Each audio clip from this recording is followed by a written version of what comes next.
Good evening, everyone, and welcome to a very special night here at Octane Online Racing. It is the Thermaltake Sprint Series Cup Final, also known internally as the TTT Cup Final. I am Sean Muller, and joining me in the box is the one and only Mad Mike Crick and Tim Gobe. Gentlemen, good evening. Hello, Sean.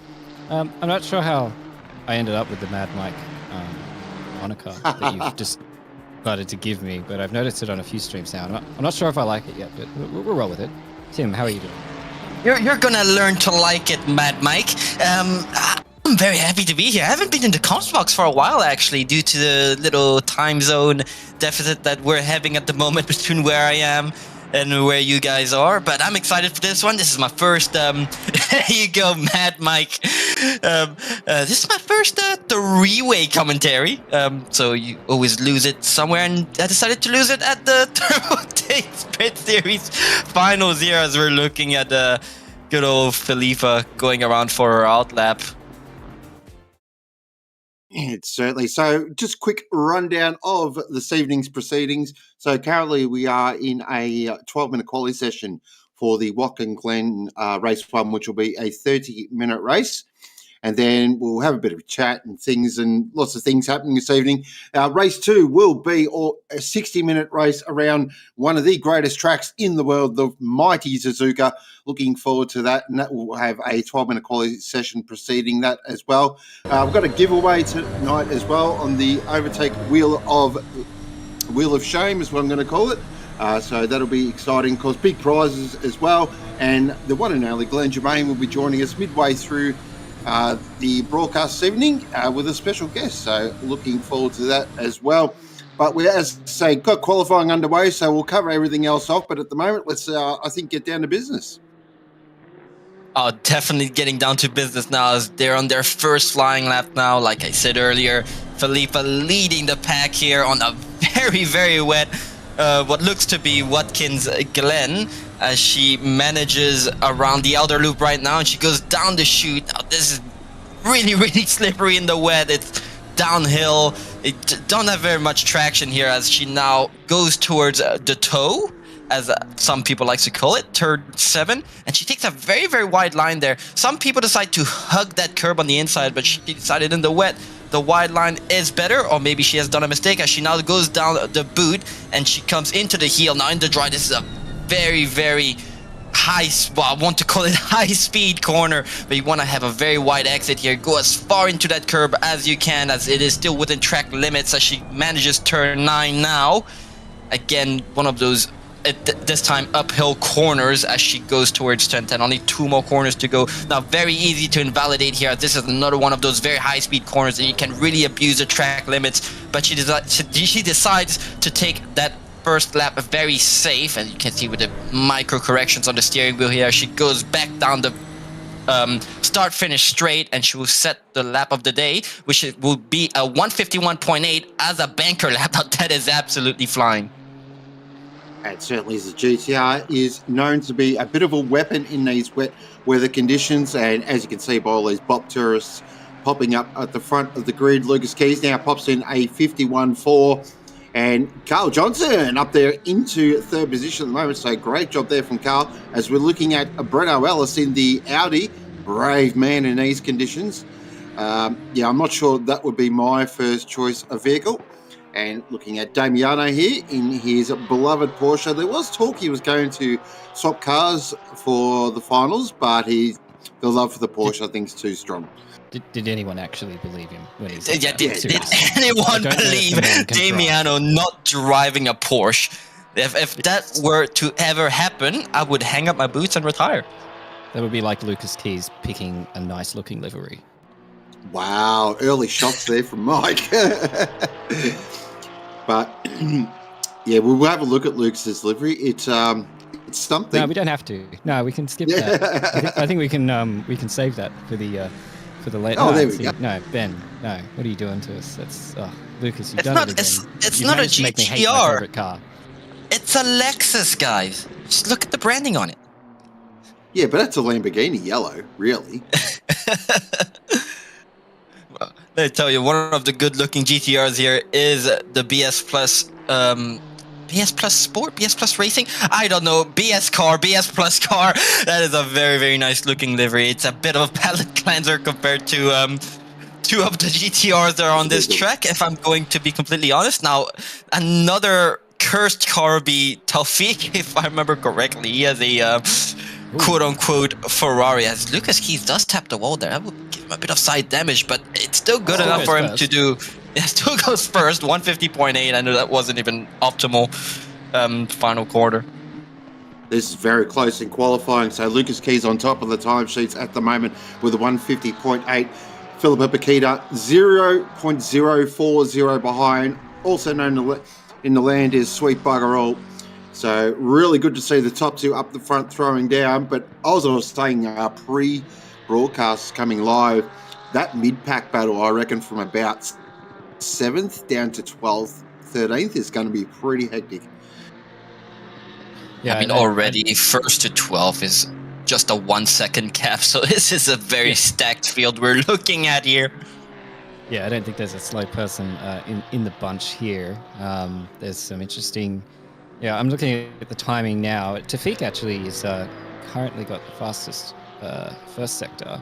Keys has got the fastest second, and Pakita's got the fastest third sector, only by a touch. And Damiano! Oh, it's Tercolini goes up. He's been up and around. He keeps going. It seems like they're getting faster and faster each lap they go around. In these sort of wet conditions, I don't know if the track's drying or if they're just getting more comfortable with it. Probably more the latter than anything else. But the times that just keep tumbling down. We're down to the 158 at the moment. So here's Taufik in the Nissan, the Ferrari GTR. So brand new model just released. Taufik currently there in 6th position. One of my absolute favourites. I'm a big fan of Taufik. I love the way he goes about his racing, and he's quite a funny man as well. And I reckon he's going to have a bit of a part to play this evening. Lucas once again hits the wall, but still up on the Delta. In fact, the Delta's still going up, so perhaps it was a bit of a lighter touch, but he still holds on to first. Maybe the walls the quick way. He's been watching too much NASCAR. Well, they say at Monaco, for example, if you don't scrape the barrier, you're not driving. Oh, Taufik just gets it real loose there on the final corner, so backs it in. That will bleed time all the way down the straight, so he's going to have to reload and go again. As we're back now, Damiano currently running in 6th position in the 844 Porsche. Just found some massive time there. Yeah, very, very nice. He's driving it very smooth. I was watching his onboards as well before, and there's not a lot of correction. There's not a lot of histrionics going on at the end of the corner. He's just got the thing dialed in at the moment. And the Porsche, as we know, quite a strong wet weather car. Yeah, especially in Daviano's hands. He's very good with it in the wet and very successful as he goes quite a fair way up there. But God, it's so tight. It's still only 4th place for him. But I mean, I don't think he'll be too unhappy with that as we see Convoy coming up to just behind. Yep, just behind him there. So GTR is definitely not broken here. Not at all. Of course you would say that, Cricky. Biggest GTR enjoyer in this comms booth right here. I'm sure his mouth would be watering seeing all these GTRs in the top 10. And there's still just under 3 minutes of qualifying to go. So that's still a couple of laps for these drivers, as Philippa is quote-unquote invalid. I don't believe she is. I believe that's just ACC being ACC as per usual. Are on board now with Philippa as they come through this really tricky section of the track, up through sort of the chute, the toe, the boot and the heel. I've always wanted to say that, and I've finally ticked it off. Keys has just gone up a bit faster as well there. That's crazy. If you look at the track, even from Philippa's onboard, you see that dry line really starting to set in now. And I've said this in the past before, but ACC's wet weather physics, I wouldn't say they're the greatest, but you want to stick to that dry line. And as you can see, if you look at all these cars, they will be holding onto that dry line, because on ACC, that's where all the grip is. And these drivers just keep going faster and faster every lap. So I think this is going to be a final lap showdown for this top 10 over here, or perhaps even someone at the back just finding pace, finding all the grip. But we will see, as Philippa is currently 2.5 tenths up. and that will be enough to get pole position if this lap is valid, which It is. it is valid, and that will be good enough for her to get provisional pole with a 150.635. Back with Lucas now. Pressure's back on. Oh, Babby. Now, Babby's got a bit of a lap here. I was just about to mention, where's Babby? We haven't noticed he's been super strong this season. He's really dominated his split. So, see if you can get that big bad Mustang up toward the front. Back now with Lucas Keys. This is going to be very close. Needs to find 0.045. There's a minute left in qualifying. So, now we're starting to get in the clutch time. This is where you've really got to dial in and get everything absolutely nailed. Lucas, the kid at full flight here. If you're a fan of Lucas Keys like I am, watching him do this is just a privilege. He's still finding, he lost a little bit of time there on the final corner, but it might be still enough to go to pole. Is it? It is a 50.5. Great lap there from the kid, but has Pip got one more left, one more bullet in the gun? She's still out there. Oh, no, she's still out there. Mad Mike's on it. Back with PJ now. He's at a quiet quality, but just drops that in. And only 0.1 off. The top three are split by 0.117.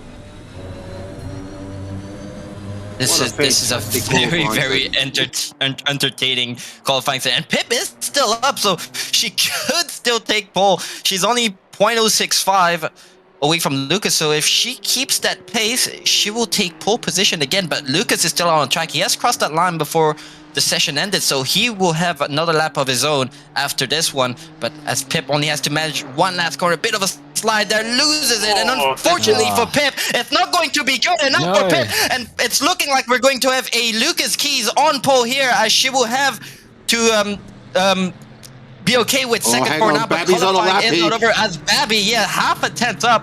We might even see a Mustang on pole position in these wet conditions here. Who would have thought the Big Bam Mustangs all of a sudden found something in the wet weather? Back with Lucas Keys now. He's 0.1 up on his best lap. He does have provisional pole in the bag. Oh, Godfrey goes off in front of him. That might have distracted him a little bit. But Babby's 0.3 up, so he's really found something this final couple of minutes in the Big Mad Mustang. What can he do? We've seen him get super strong in these races. He gets out in front and literally drives away. Babby, though, he's only 0.2 up, so this might be enough for third on the grid. It's going to be extremely close. Does lose a little bit of time there in the final corner, and that is going to hurt the lap. And it looks like he will stay fourth. But it's going to be Lucas Keys on pole for race one of the TT final. I'm also wondering, because Taufik is also 4.5 tenths up. He could get a lot of positions. Yeah, he is actually going to get a lot of positions from that, because a lot of the cars ahead are only under a tenth ahead of him, and he's 4 tenths up, so he's going to get a massive amount of positions here. And in fact, he goes up from P12 all the way up to P6, so that's a massive effort from our Malaysian driver here. Well done, Taufik. That's what he does. Just leaves it to the last minute. We all start panicking, and then he goes, no, it's all good. Yeah, great job from the GTR there. If you've ever watched Taufik drive, he's probably one of the chillest drivers I know on this grid. He's so chill. he's absolutely hilarious. And if you've ever had a conversation with him, it's one of the funniest conversations you will ever have. I can promise you that. I mean, great laps from everyone. I don't think we saw all. There was probably some amazing things going on all across the grid there. If you saw the gaps, that would have been crazy driving from everyone. But we got 3 GTRs up front. That must make you happy, Sean.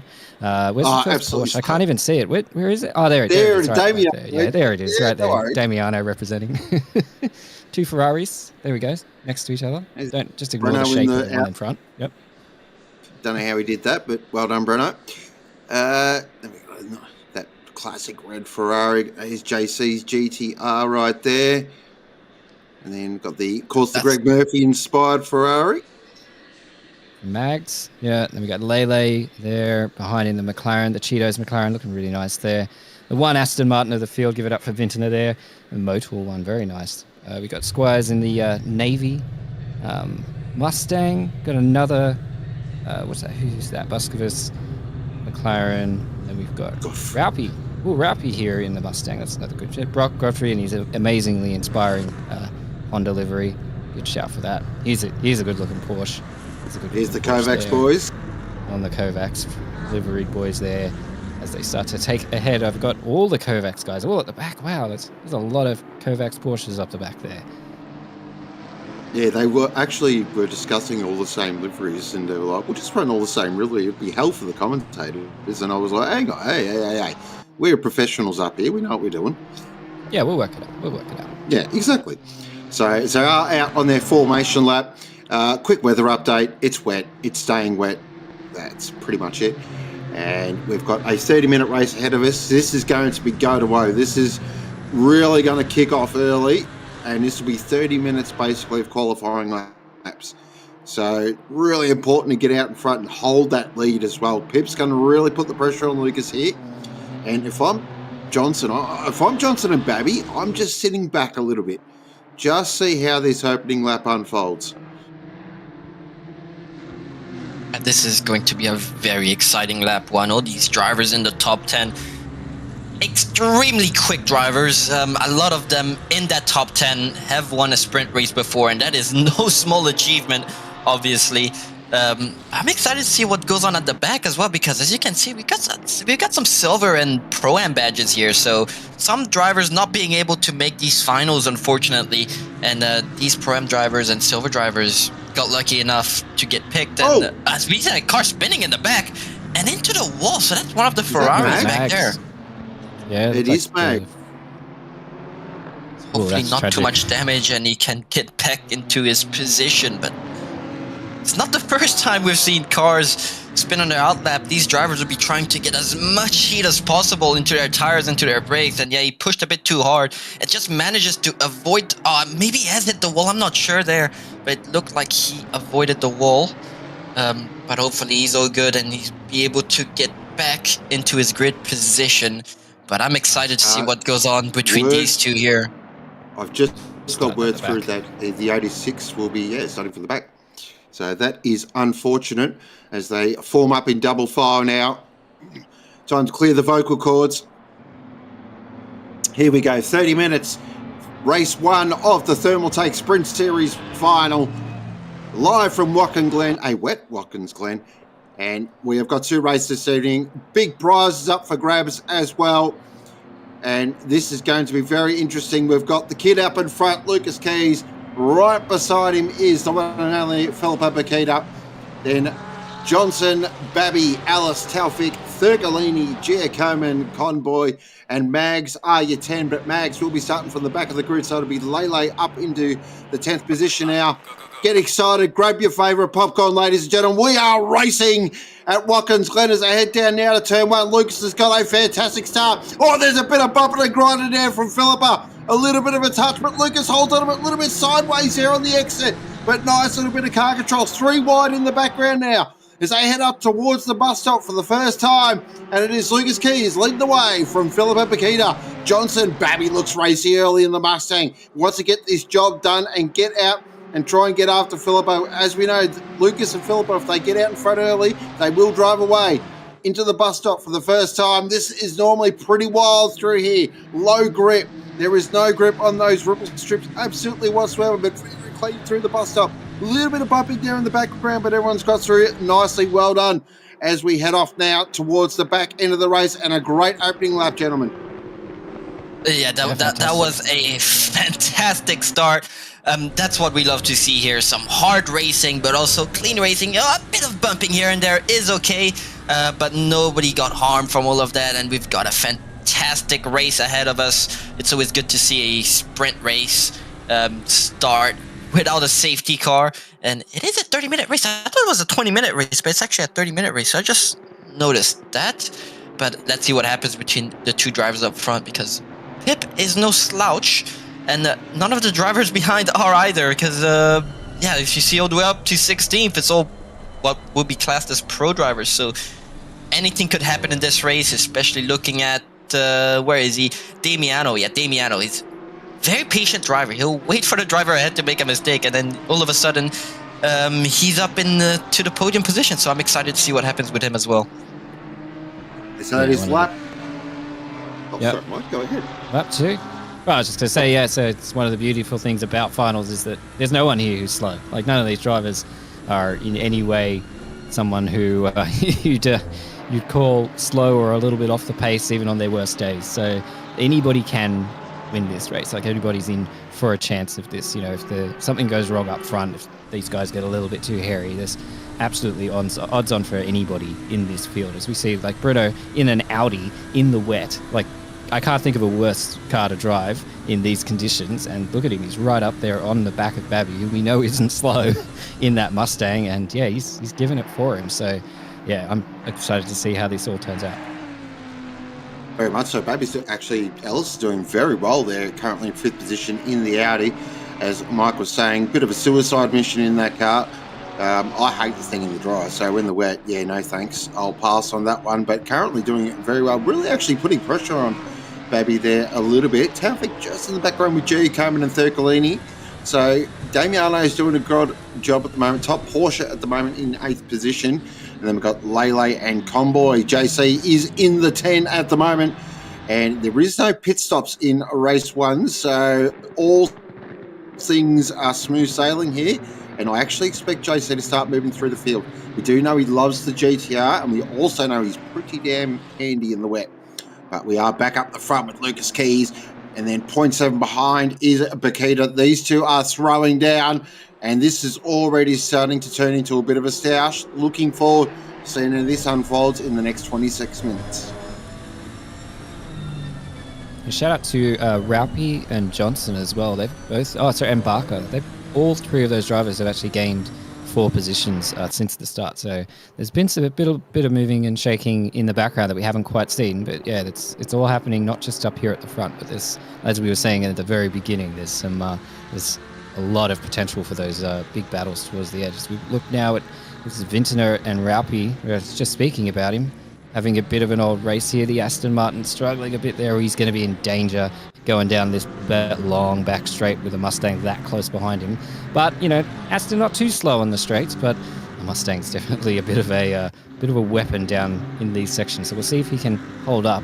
Vintner here. This is probably the biggest gap we have actually between Comboy and Vintner. Everybody else has stayed really close together, all the way to the back of the field there. We've got with all 22 cars that we've got here today. Nice battle here between JC and Lele.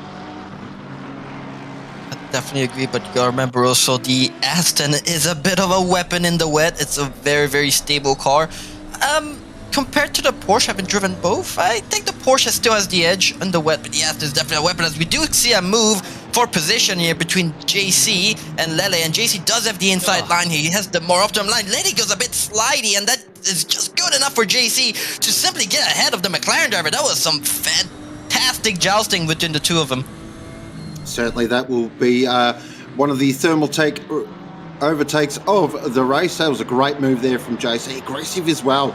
Really got the nose up there and just decided, no, I'm coming through, whether you like it or not, Lele. And what that has done is actually closed this pack up back a little bit. So Vintner just starting to tack onto the back here, and he's bringing an absolute train with him. There is 5, 6, 7 cars in a line here, and this is where you start to get nervous as well, because one mistake here and you'll drop 5 positions as quick as that. Just a quick chap up the front as well. Lucas Keys now out to a 1 second lead over Bakita and just popped in the fastest lap as well. So the kid is flying. Lucas is definitely very handy in the wet. I've seen him do laps, and I can't imagine a full wet track, and it's faster than my laps when the track is basically in these conditions with a dry line. And I don't know how he does it. It's some kind of magic going on behind that steering wheel. But he's definitely handy in the wet, and we've seen him just pull some ridiculous gaps to his competitors behind. And that's not just any random driver behind him as well. That is Felipa. She's a very, very quick driver. One of the fastest in the Oceania region. So that definitely shows us what kind of driver Keys is as well. 100%. Lucas is on. He was pretty fired up for this. I was just listening to him before, and yeah, he's pretty motivated. He normally talks a lot Lucas, just sort of in a team speak chatting that, but very quiet and just keeping to himself. So that is the sign of he's got the eyes on. And out to 1.2 seconds now. Lucas is on fire here. Bakita, I don't think has anything for him at the moment, but we have seen this from Pip before. She does wait till the last minute and then all of a sudden pulls out a Hollywood lap out of nowhere. So long way to go yet. Fantastic battle though down here for 11th position between Vintner, Raupi, Squires, Johnson, Buskovers. Oh, they're everywhere. Names everywhere. Yeah, Lele fallen off the back of JC a little bit after that overtake, and is now, just right in the clutches of Vintner there. But Vintner's got his own problems. Everybody's got their own problems. Like, the biggest gap on track at the moment is 1.8 seconds, and that's Babby and Johnson. So Johnson just 1.8 ahead of Babby right now, and that's the biggest gap we have. Everybody else is like, there's nobody who's not within striking distance right now. Like, the smallest mistake from anybody, and you're all in trouble. And good to note too with Johnston, he's keeping pace with Keys and Bakita. He's only just 1.3 seconds at the moment, pretty close there up the front twos for the podium, with Babby just a little bit further behind there. But well, as we get to Godfrey, the one my love in the Honda. Look at that. That's the real Japanese representation here. There's all these GTRs everywhere, but we've got a Honda and a single Honda in the wet around this track. That's a bold move from Godfrey, and I love that he's taken it. But he's having a good old fight there with Barker right up near the back here. And I mean, it's like I said, even the battles up the back here are intense and not the drivers you typically see down in 20th position in a regular sprint race. So it's crazy to see how many battles we have as we're watching now. There's just a train. Like, look at that track map. There's no big gaps there. We'd expect Condensed. to see. Yeah, surely after 10 minutes, usually you see the gaps really starting to show, but we're almost 10 minutes in the race now, and it's still extremely condensed, that track map.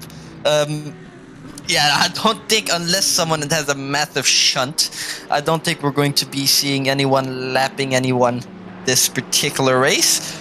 But anything could still happen. It is wet conditions after us. Lucas does another fastest lap. He's now on a 51.082, so absolutely flying there. He just seems to get faster and faster every lap as Raupi here has a tiny tap of the wall. You don't want to do that too often, because it does affect the aerodynamics of the car, and the Mustang already a car that struggles in the wet, so you don't want to make it any harder, as we do have a replay of the start here. You can see Lucas trying to cover Pip, and just before the braking zone, and Pip unfortunately has rear-ended him a little bit, but nothing too dramatic as Patrick slots in and holds off to third, and that was basically the most contact we had at the start throughout the field. But now we have a battle for what is 13th position, Carl Johnson and Gareth Raupi, as Johnson gets a bit slidey there. That's not the way you want to get slidey in the bus stop chicane, but he's really putting the pressure on the big Mustang now, and he's hungry for a position. Driving very well, Carl. One of my absolute favourites. Go well, Carlos. As we're back on board now with JC, who's currently chasing after Thurgalidi. And I love that shot, that rear three-quarter shot. Such a good shot. You can really see what the drivers are dealing with. And Damiano's doing a great job here. Currently in 8th position, top Porsche. And he's got one of the wet weather masters right behind him, the one and only Jamie Conboy. And this is actually the straightest I've seen JC drive a GTR at the moment. Normally it's out sideways and he's driving it through the side window. But he's got the mature eyes on today. It's good to see. Oh, there's a little bit of a slide. Here we go. I mean, it's entirely unavoidable. It's inevitable that the car will slide at any moment. That's the that's just a GTR. It just has no rear end traction whatsoever. I've been driven it in a couple of enduros now. It takes a bit of getting used to. As we do get Ferrari almost sliding, but he recovers. And who is that? That's the driver behind Taufik. So that's Giacomin. Reinhardt. So that was Reinhardt would be the blue Ferrari. That's Giacomin, and thankfully manages to keep it all together and keep it on track and not total the car. Very nice driving there from Giacomin. That has put him in the clutches a little bit here of Damiano, and Damiano would have seen that. just get a little bit of a motivation to maybe just squeeze that throttle pedal just a little harder. See if he can attach onto the back of Giacomo. That would have just rattled him a little bit as well. It's one of those sort of tracks. When you lose it here, it does knock your confidence around. It's such a flowing circuit, and it's really important to get a rhythm up. But doing a nice job so far. So we've got 17 minutes remaining. You are watching the Thermaltake Sprint Series final from Watkins Glen. Race 1 of 2 races this evening with some massive prizes up for grabs as well. Of course, a big thank you does go to Thermaltake for all their fantastic support as we're on board now. This is the Honda, I believe, of Godfrey, and that is very suboptimal. That is going to hurt, and I reckon that is a I'm done for the day. Yeah, in the pits, and I wasn't sure what it was, and it looks like it's just apparently he's been having some hardware issues, according to Rob Underwood. I'm pretty sure that's Rob Underwood. Yeah, that is Rob Underwood. Good friends with Brock and Enduro teammates, and it just seems like Brock's hardware is not handling this very well, and he's just been having stutters all night, and unfortunately that has caused them to meet a wall. We have Lucas now in the 50s. He just doesn't seem to slow down. He's basically at quali pace at that point, and I know it's a 30-minute race. You don't use a full tank, but surely they'd be going slower than this. He's now, half a second JC's in the faster pits there. as well. What's going on there? Yeah, why is JC in the pits? That will be something we'll have to chase up, I think. That is strange. We're going to have to get to the bottom of that story. But Lucas Keys at the moment is absolutely flying. And Bakita has got Johnson right on her rear tailpipe here. So Johnson, I thought, was going to drop off the back here a little bit, but it's got the eyes on. And he is driving that GTR absolutely beautifully at the moment. Jeez, he's been impressive. He does a genuine pit stop because he is leaving the pits now. So he has pitted. As to why, I am unsure. But he's gotten himself a drive-through for it. So I'm not sure. I'm not sure what the strategy is here for JC, who's just delivering on all of his on all of his memes all at once here. Surely it's been an incident, but you couldn't make this up as well. Out of all the drivers that had to actually pit, there is a pit stop. I was just going to say, there is a pit stop in race 2 with a 5-minute window. Now, I don't know whether JC thought, I'll just practice just to make sure I get it right, or he legitimately thought it was race 2. That's the only explanation I've got. And look at back to more important stuff.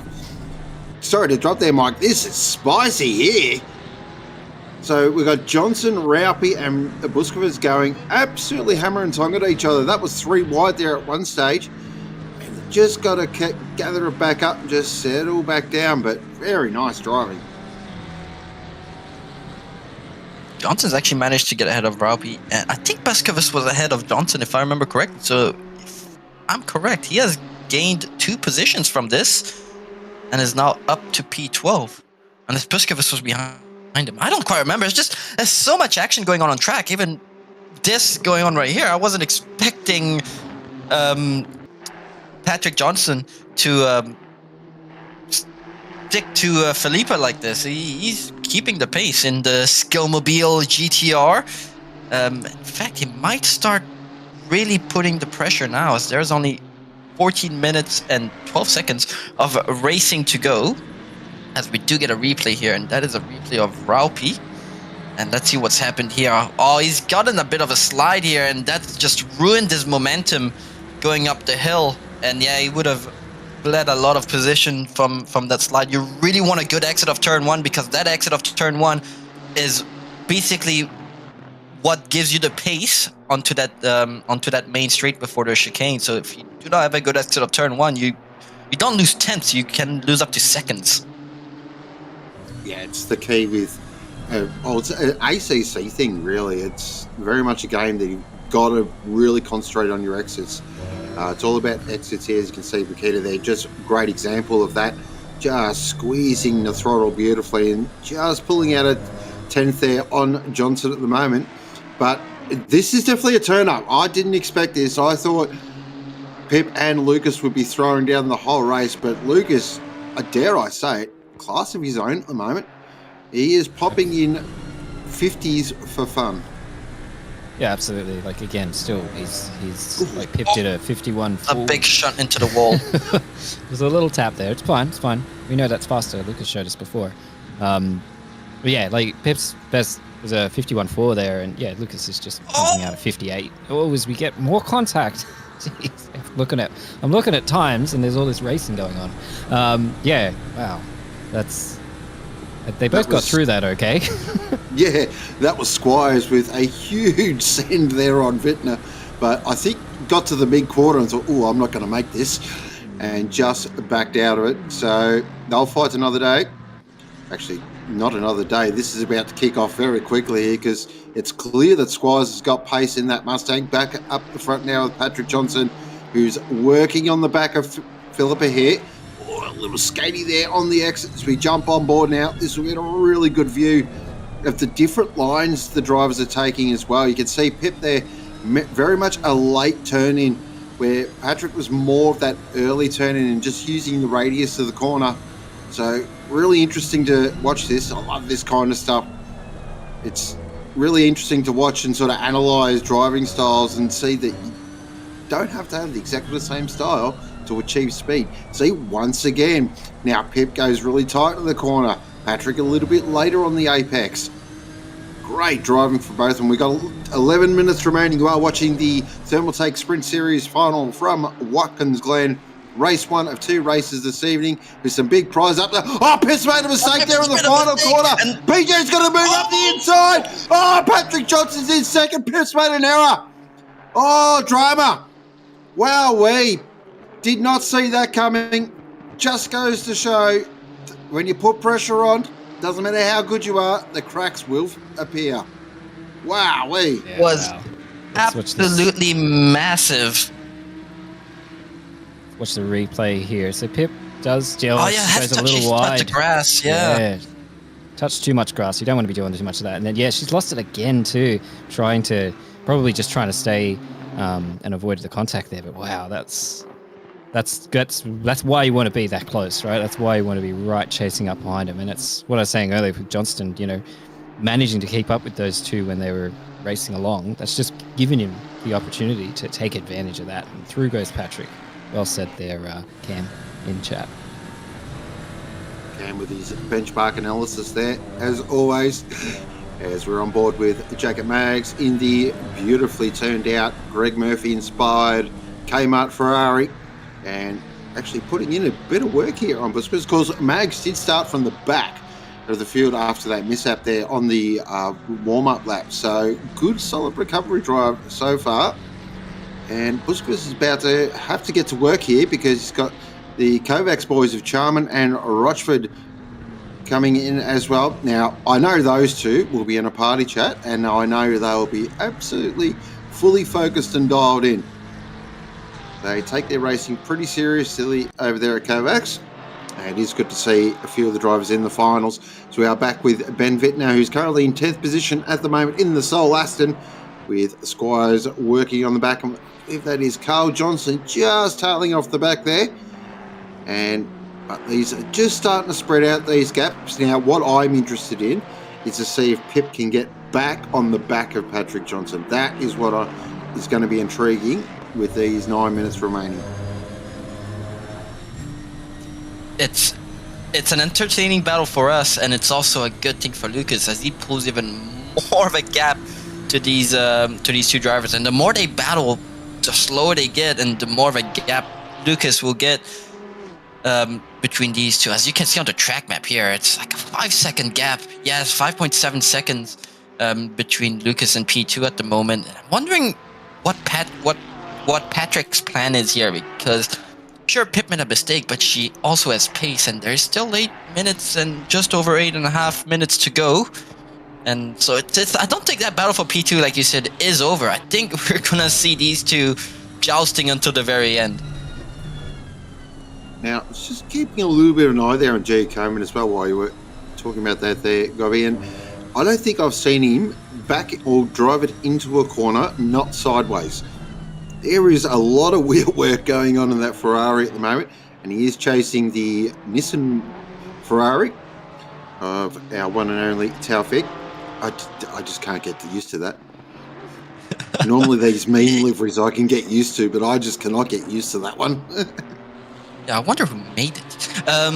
It's self-promotion there. It's weird seeing a Ferrari go sideways because I've always known the Ferrari as to being the super gripped up car compared to the rest. When I've driven up in the past, it just seemed to have unlimited traction. I just could never get full pace out of it like some of these drivers do. It's very beginner friendly, I want to say. Maybe that's not the correct word, but it's very, very grippy. Like, let's say compared to a GTR where it's got basically no grip on the rear end. Any rear damage to the GTR is just not good. But the Ferrari just seems to be gripped up everywhere. It's the type of car that I don't see sliding, but like you said, looking at Giacomin, he seems to be sliding around in it a lot. So perhaps it's the setup. Perhaps he's running a lower wing. That I'm not sure, but this battle between Felipe and Patrick, you can see Felipe slowly closing in, just not quite close enough for a move. See that there from Patrick, they just drove it on the slide throughout the whole corner. That's real proper driving technique there. Now Pip definitely is just starting to get the eyes on here, so Patrick's going to have to get the elbows out, because Pip's a pretty motivated person when she's behind the wheel, and that mistake will definitely fire her up. So she'll want to have a crack here at Patrick, but Patrick's just got to drive it straight. It's all he's got to do. Hit his braking markers, hit his apexes. It's a very hard track to pass on here at Watkins Glen. So she's going to have to really work for this. Back with this great battle between the two Ferraris of Giacomin and Taufik. And they are throwing down here. And what it's doing, it's bringing Damiano into this. I thought Damiano was dropping off, but last couple of laps, he's just started to squeeze out some nice sectors. And he's closing up to the back of this battle here. So this one's going to go down to the final lap as well. So with 5 minutes remaining, is Lucas Keys leading the way at the moment. 6.7 seconds to the good over Patrick Johnson. Then Philippa Bakita in third. Babby Ellis, Taufik, Giacomin. This battle you're watching at the moment, Thurkalini, Lele and Vintner are your 10 at the moment, with Skies and Johnson just outside the 10. And we have got 5 minutes remaining, and there's still a lot to play for here.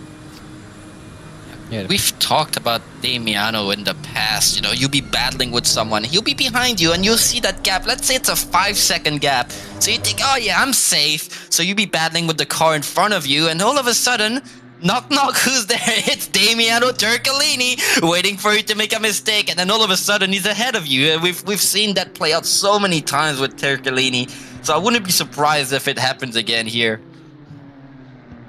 Yeah, definitely in a good position to take advantage of anything that might happen. I mean, everyone except for Lucas Keys, who's just a freak. Everybody else is sort of in the 51s.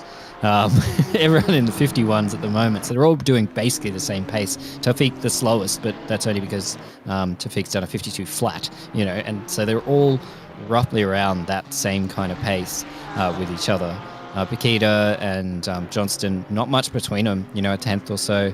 There really isn't a big difference in pace there, despite, you know, Bakita getting closer and closer and closer, and, you know, and I think I could definitely, Johnston, I mean, I can hear the Jaws music right now. Like, she's coming, you know, and she's right behind him, and all he's got to do for 4 minutes is outlast this assault that's coming, and I'd back him to do it. I reckon I'd back him to do it.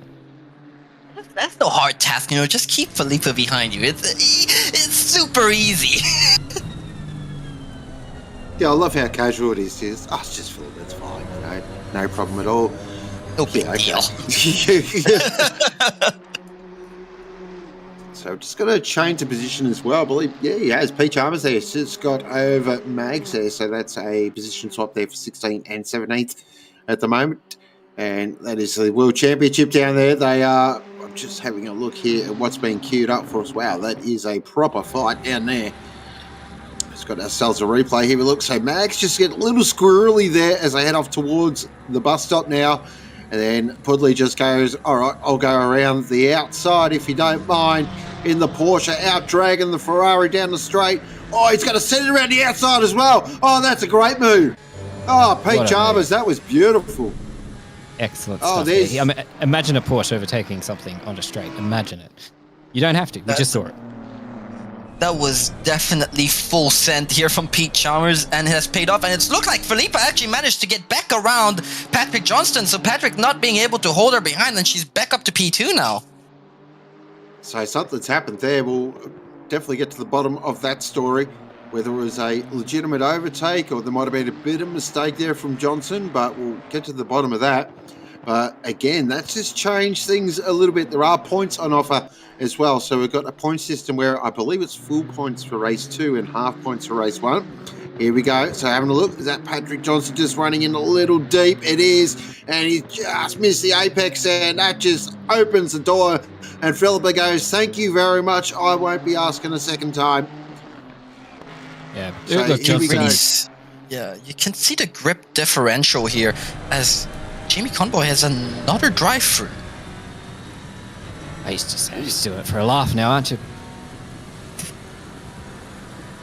He's not having a great race 1, if I'm gonna be 100% honest. Hopefully race 2 will go better for him. But yeah, you can see Patrick. Yep. I mean, if you're JC, it can't get any worse. So why not just have some fun with it? If he gets all of his bad pit stops out of the way now, then he's sorted. If you watch his back, JC, if you do have a problem in race 2, blame Mike. Yep, that's all right. He would do it anyway. Back with this awesome fight here between Mags, Rochford, Reinhardt's in there as well. Oh, a little squirrely there. Hold on to the Chalmers. Oh, wow. That was a huge save. Well, that's going to cost him down the straight, though. That was a proper whack in the wall. And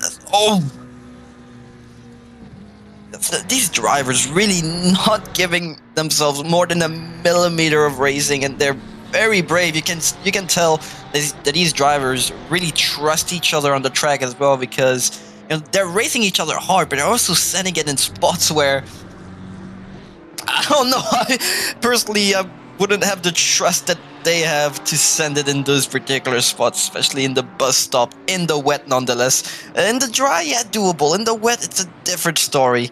As you see at the bottom right, Lucas Keys really liking that wall. I think he's starting to flirt with it. I'm telling you, it's the quickest way around the track. It has to be. Yeah, it has to be. If Lucas is doing it, it's the quickest way around. He's knocking ballast off the car. That's what he's doing. I think there was a bit of an incident at the back there. I saw a yellow flag between two cars there. The number 332 and who is that? 23. So that was J-Rad and Scott Rochford. I think they may have got into a bit of a scuffle there. Sure, we'll get. Here we go. And Aston, you shall receive. So. Having a look here. Who's that? That's Annie at the back. Annie at the back. No. Annie just catching nice grass. loop. Nice there. Managed to. Nice little flourish there from the McLaren in the background too. That was that's a good way. Making a bit of a slide, obviously just trying to avoid. But yeah, unlucky for Scott Rushford there. That's made the same. I mean, Pitt made the same mistake, right? Got a little bit out on the grass, and exactly. It's what it can cost you. I mean, everybody's human here sometimes, even if they don't always seem like it. Lucas still yet to show us he's human. Yeah, I was about to say, yet to see evidence of Lucas being human. So we'll keep coming up to the end. I was about to say, we are coming up to the end. The timer has ticked down to 0. So this is go time for our drivers. But it is Lucas Keys still leading the way. Watching a great battle here between Lele and Vintner. Got mad respect for Benny Vintner driving the Aston. We know it's not the quickest around here. But he's doing a great job. Currently 10th. And he shows the nose. But pulls it back in. Thinks better of it. That was definitely a intent. He has held on to that position too, as we see. Oh, Lucas coming across the line. What a surprise that was there. JC's there, yeah, whatever. And very, very far behind, we have Burkito coming across in second, followed by Johnston. Both great from the top 3 there. great drive from all our top three. And I was just going to say there as well, JC got lapped. So Gobby's prediction of no one getting lapped, unfortunately, incorrect. I cursed it. So it is Lucas Kizo will take the victory with a fantastic drive. Really, only lap one, sort of turn one, was there was a bit of challenge, bit of pressure, but not really. And then once Lucas got out in front, he really did drive away. No more to pay. Pip, bit of an up and down race for Pip. Couple of little errors there that we don't normally expect from Pip, but finishing in second, that'll set her up beautifully for race 2. But driver of the day for me, definitely Patrick Johnson. A magnificent drive in third position. Looked really strong all race. And they are your top 3. And that is race 1 run and done. That was definitely a fantastic start to the evening. And this was the sprint race. So the next race will be a 1 hour race with a 5-minute pit window. So I'm excited for this one as well. But anyways, it'll be Lucas Keys in P1, followed by Felipe Bukita taking P2, and Patrick Johnston taking the final step in the podium with is a GTR 1, 2, and 3, with Glory Babby in the big Mustang win P4, and an Audi of Bruno Ellis in P5, followed by Taufik and Giacomin in 6 and 7. Turcolini will have to hold off for P8, with Lele getting P9 and Vintner in P10. Good, solid race from everyone, and yeah, just really impressive. Yeah, really got not much else to say, but we will be taking a short break soon.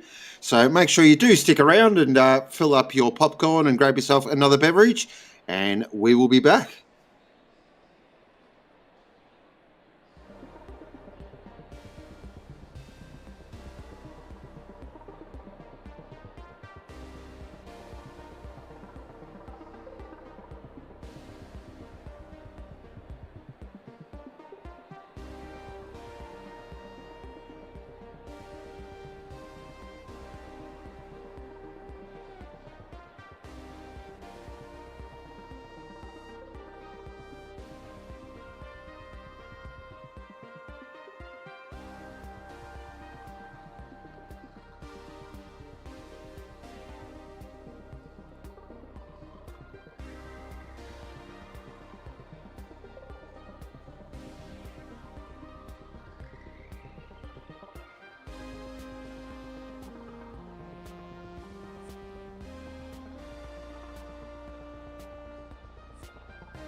Good evening, everybody, and Glenn here. I'm here to introduce a very special guest. We've got Jesse from Thermaltake, Australia, New Zealand. Welcome, Jesse, to our finals night. Thanks for joining us. Well, thanks for having me. It's great to come along and have the privilege to be invited on. No worries. Well, we've enjoyed our partnership this year with Thermaltake, and we just thought we'd get you on and have a chat about what Thermaltake have been up to and what our sort of plans are going forward. So we were talking about the Thermaltake entering the sim racing equipment market, and it was a little bit of a surprise to some of us. But what was the thinking behind that for Thermaltake? Yeah, well, definitely a new market for us entering all of the sim racing gear. But I think as like a established PC brand, we kind of already had the manufacturing on all of our peripherals, so we thought we have the capability to move into the sim racing space, and there's definitely some enthusiasts over here at Thermaltake, so we thought we could definitely bring it all together to make that kind of turnkey system. So for those people that are kind of racing enthusiasts but might not be gamers, might not have their own systems, we thought we would enter the market being already an established PC brand and say, hey, if you're keen to get behind the wheel, we have everything for you. We have the PC, we have the cockpits, we have the wheel bundle as well as the monitor stand. So we thought it'd be great to bring it all together. Yeah, Ben, if you could just bring up that graphic about the ecosystem that Thermaltake does have, with the combination of both the PCs and the sim racing gear. What's the saying? It's from seat to screen.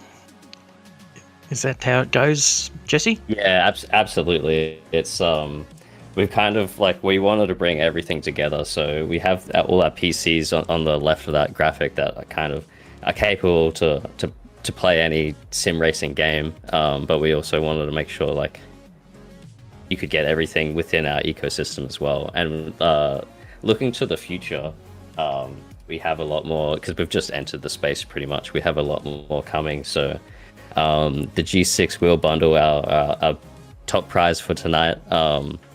We've also got more stuff coming within that ecosystem. So we've got the wheel, which is a quick release wheel. We're also introducing an F1 wheel, a round wheel, and then the different materials. So right now it's only synthetic leather. We're looking at a rubber and a suede as well for all the kind of wheel types, and that quick release to swap it around.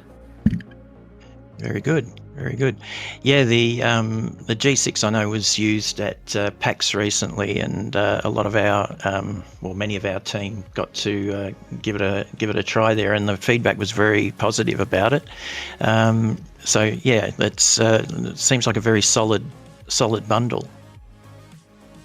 Yeah, and it's definitely great. I think in that kind of mid-range where if you're maybe doing a belt-driven system and you're looking to upgrade a little more, you could look to the G6 bundle for something with kind of that steel strength to move into that upgrade. And then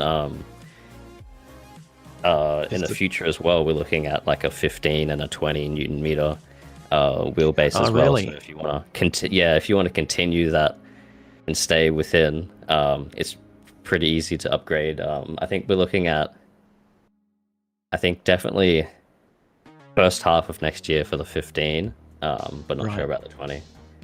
Right, and those pedals are quite solid as well. They're not plastic like some manufacturers put out.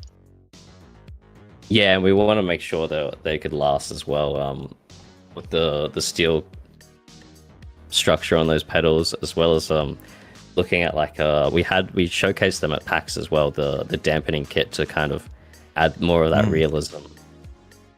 Yeah, excellent. So, in respect to packs, seemed to be a great success for everyone, and the motion rigs and the G6 and everything seemed to be quite a hit there. Everybody came away with very pleased with how it went. All of our people were worn out, but they were very, very happy. From Thermaltake's perspective, how was it? Yeah, it was full on, but it was a lovely time, and I just want to say thanks again to all of the OOR people that came along and volunteered their time to help make the booth special. It was definitely the highlight of PAX for us to have you there, and the passion that everyone from OOR had towards sim racing really helped to elevate our booth. Awesome. So when we're sort of looking towards next year now, and I'll leave you to maybe mention, do the honours, and I'll chime in after.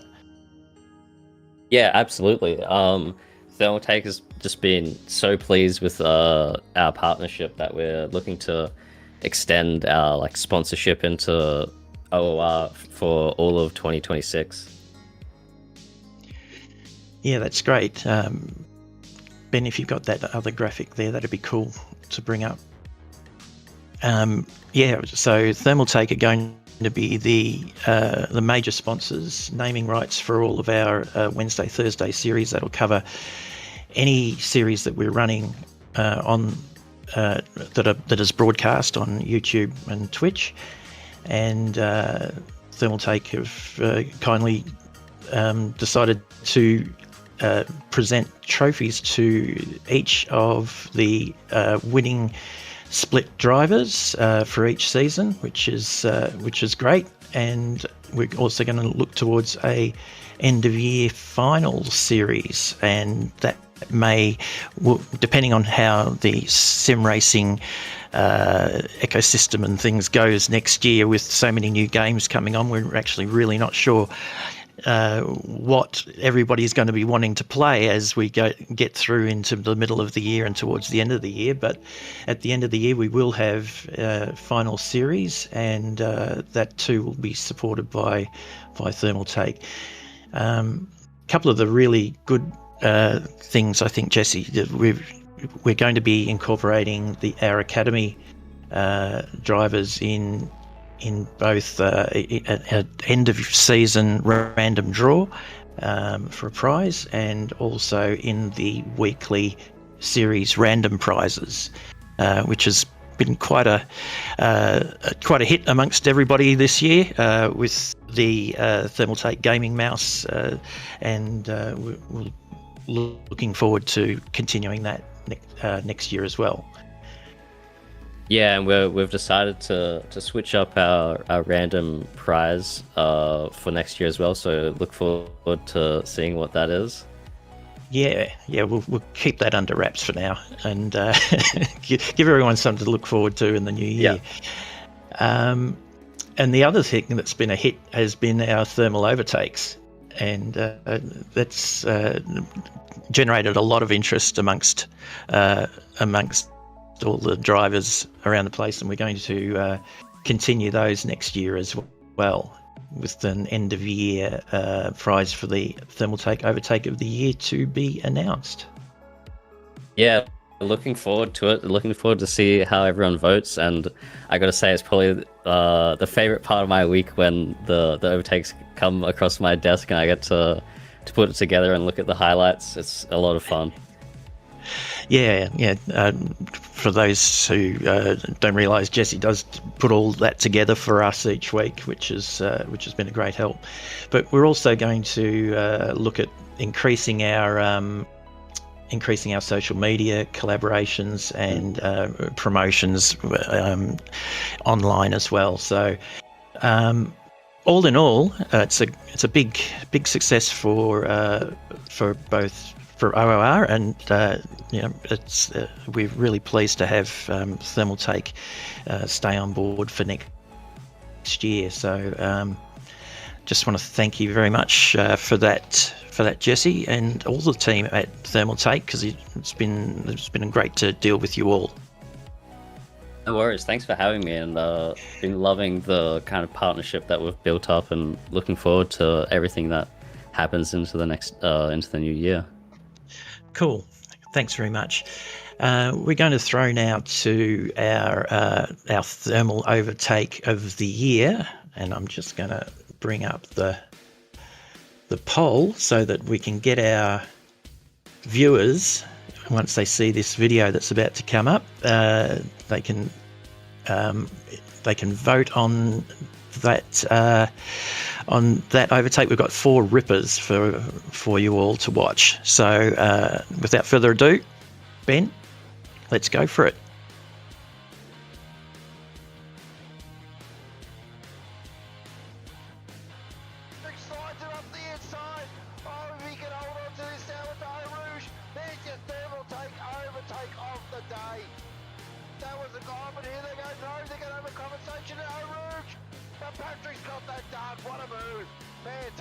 Thanks, Jesse. Thank you. Yes, excellent. Really having creating the content right now. As you can see them, there they are. They're already just up ahead of the field as Benefield swings back to the exit. That's a wild move. Kenny gets it stopped. And Robbie get the overspeed and force an error out of Jensen. I don't think so. He's going to have a look up the inside of Abby. This is going to be treacherous. Can he do it? Dobby, has he got through? Yes, he has. Oh, and Abby having to react to it. Now Jensen sends it. He absolutely dives to the inside. Can he hold it? Dobby now has the inside line. Is it maybe a little bit contact? No, they avoid contact. And now Ramez is going to try and get a little bit of an overlap on Jensen. Looks like Dobby might be through. Ramez gets the overlap and has the speed to try and get through on Jensen. Jensen's great defense of P15 is over. Ideally, I kind of wait until the car is like actually close. Like this is way too far behind to really let car through. But see, Leo Hamilton getting so close, going to force Lupti offline onto the inside line, and he's going to try and hold it around the outside. He is holding it alongside. They're mirror to mirror pretty much, but he's going to be outside for the first party S's. He's really trying to hold it. He's got the speed. He's got the nose ahead. He's actually going to clear him around the outside. Amazing move from Hamilton is there. And it's going to clear Jaden Rondinella. Man, we are back. Well, that was the Thermaltake overtakes for the year. Big thank you does go to Jesse from Thermaltake. That was fantastic insight and really awesome to see their continued support of ROR in 2026. So get your rigs organised, everyone. And if you are looking for a rig, why not go check out Thermaltake's website? So why not do that as well? There is a 10% discount, of course, in OOR. So very exciting. Geez, those overtakes were good to watch. Currently on screen at the moment, we do have our points updated from race 1. It is Lucas Keys currently on 51 points, then Philippa Paquita on 49, Patrick Johnson there on 48. Babby, Alice, Taufik, it's all still to play for, of course, extra points in race 2. So they're basically double points is the best way to describe it, because you will get a 0.4 fastest lap as well. So still all to play for, and very exciting. Can't wait for race 2. Yes, we're about to get into qualifying now. Excited. Yeah, of course Timmy's excited. He's there. He's ready and raring to go racing. Are you in the Mustang at the moment? Like, are you doing your commentary from your actual race car? Is that where you're doing it from? No, we haven't received the new car yet. And the other one is in pieces. I'll send you a picture if you want. It's only chassis. I've never seen it like that before. It's the first time I've taken this car apart, and actually amazing how simple these TA2 cars are. But that's beyond the point. We're here for some finals racing here, and we're at Suzuka, as you see on the main screen there. Actually, no. Thermaltake Gaming mouse spin. Let's go, Callum Lloyd. Is he ready for a third mice, or is it gonna be someone else this time? Come on, get the wheel of rig going. Here we go. Wheel of rig. Who's paid off? Who's been paid off? Oh, it's one and only Harry Murphy. Well done, Harry. you've picked yourself up a fantastic Thermaltake gaming mouse, and that will make you shoot like a superstar or move buildings like a king in all your favorite games. So awesome stuff. Big thank you to Thermaltake as well for their continued support. But we are back qualifying, and here we go. 12 minutes to get out there, settle up, get yourself on the grid, get yourself towards the pointy end of the grid, and get yourself ready for a race to 60 minutes around the glorious circuit that is the one and only Suzuka. Take over 5 kilometres. It's a classic. It's unique. It's got all the famous corners, and both of my gentlemen colleagues in the box are big fans. Yes, they are. See, they just told you all about it. That's where we're stunned.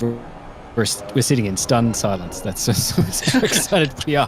I'm sorry, but there's someone, there's one of our wonderful viewer. I'm not sure who it is, but they've been calling my name. Apparently, 200 meters from his house, there's the pizza place with a BOP run by an Italian guy. I don't know what I'm supposed to do with that information, but thank you for letting me know. But as we are in qualifying, we're looking at the big Mustang of Glory Battery, the Penrite Mustang. Absolutely stunning livery. So we've got some very interesting liveries, and then we've got pieces of art like this one right here we're looking at. Unfortunately, the number is covering the Penrite, but that's just ACC. You can't do much about that. I mean, you can technically remove the number, but we're not allowed to, unfortunately. But we're looking at Glory Battery. Currently, I think they're on their first flyer. If I'm correct, I think they've... I think I'm correct. I hope I'm correct, but we're still. We'll find out here. It'd be their outlap. Still on the outlap. This will be their first flyer. I zoned out a bit. I was relaxing because obviously we had Glenn and our fantastic sponsors at Thermaltake just giving everyone a breakdown of what's happening with Thermaltake, what's happening with OR, and just how much of a fantastic community it is here. And I'm very, very happy to be part of it. I'm glad I found this in my life. It's helped me a lot. Unfortunately, can't do much racing at the moment, but that's not OR's fault. That's just time zones. But hopefully next year, once the time zones go back to AEST, I'll be getting back into that sprint racing, and I'm excited what's on board for us as sim racers. But as we're looking at Glory Babby now on Suzuka, I can't need to get my Suzuka track map up. I've been just not prepared. There you go. We see Babby going through Degna 1 and 2. I think it's called Degna 1 and 2. Yeah, it is Degna 1 and 2. Yes, as he now goes through the hairpin. Thank you, Cricky. And we'll see what Babby has in store for us as he goes down that. I'm not sure what this straight is called. It's called the back straight. He's going through 200R at the moment, heading towards the worst corner on the track, the one and only spoon curve, breaking in a third curve, third gear, tip it out a little bit, just don't clip that green AstroTurf too much, and then really run it wide down the hill towards 130R. This is where you grab your brass ones and strap him. This is one hell of a ride as we're listening to the big bad Mustang. Fifth gear, 250 kilometres an hour, 260 kilometres an hour. Throw it in. Aero gets to work slightly to the throttle just to make sure it grips up. Then you got to break it nice and straight for the Casio triangle. Then you tip it over. That's where Setter and Prost got to know each other very well back in 1990. And then runs it right out, Babby. Uses the whole track and some. And this will give us our first indicative lap time. I think it's definitely going to be a sub 2 minute. How sub are we going to go? And we don't get a lap because I reckon he invalidated. Nope. Patrick Johnson, top of the timesheets. There we go. A 59.4 early on. So that tells you how hot this pace is going to be. I reckon you're going to be into 58. Oh, wow. Okay. That's qualifying. That was fun. Well, I mean, you say it was fun, but I want to see what Lucas Keys has in the tank here, because this time it's not wet conditions, it is dry conditions. And I've been told by a couple insiders that Felipe really enjoys Suzuka. So we will see as Lucas manages the final chicane. You want to eat a lot of curb here, and the GTR is the car to eat a lot of curb, and it completely ignores the curbs, to be frankly honest. But as he now goes down the main straight, what time is it going to be for Lucas Keys as he crosses the timing line? And it's going to be a 158.697, so not quite good enough for pole position, but it's good enough for provisional P2. Yeah, I don't think it's going to be long before we see a 57 from someone up there in that top 10. It's in there. I'm sure of it. Whether it'll be Philippa, whether it'll be Lucas, I can smell it. I can smell a 57. They're going to give it to us tonight. And it's such an important thing here at this track. I love Suzuka, but it is not the easiest track to make overtakes at, and especially when the pace is this close. You really want to get the very best in this qualifying session, because it's going to define so much about your race. Where you start here is just so much more important than it can be at perhaps some other tracks around here, somewhere like Watkins, where there is a bit more opportunity for an overtake. So they're really going to be sweating to get the best one. As we're watching Johnson now going through 130R, he's half a second up, so he's doing a good lap here. This is going to put him pretty close to that top 3. It's not going to be quite enough to catch Bakita or Keys at this point, unless he's absolutely sung it out of there. He's almost at 6/10. Does he take the narrow line? He doesn't, so he reckons he's got more in it. And then he comes through at his next lap as he slides up here into P3. Yeah, just about right, so plenty more to go. As Bakita is going to prove me right. She's going to do it. It's there. It's a 57.9. Thank you. I knew we were going to get there. That was beautiful there from Mike. Just called that lovely. 57.967 there from Pep, and she's popped it in the garage. She's like, yep, no one's beating that. Job done. I like it, the confidence. Want to give a quick shout out as well to Squires up there in 4th position in the big Navy Mustang. Nice qualifying so far. Taufik doing a great job there in 5th. Here is Lucas. Got to find 0.7, and even I know Lucas is a superstar, but he's not that quick. Does drop it down to a 0.373. So again, a very solid and amazing. You do a 58.3, and you're like, it was an okay lap. Ridiculous pace these guys have. Back with Buskovas, who's currently in 10th position at the moment. That's actually very nice qualifying. Bit of a struggle there in race 1, but qualifying in race 2 looking very good. He's got J-Rad there right in front of him at the moment. Hopefully it won't provide too much of an inconvenience. We'll just wait till this gets to the hairpin. Because I want to see if Rad's on a lap, he has no obligation to get let him past here. So this could be a bit... Oh, that's awkward. I hate being on a quick lap and then you catch just a slower driver and it just ruins your momentum.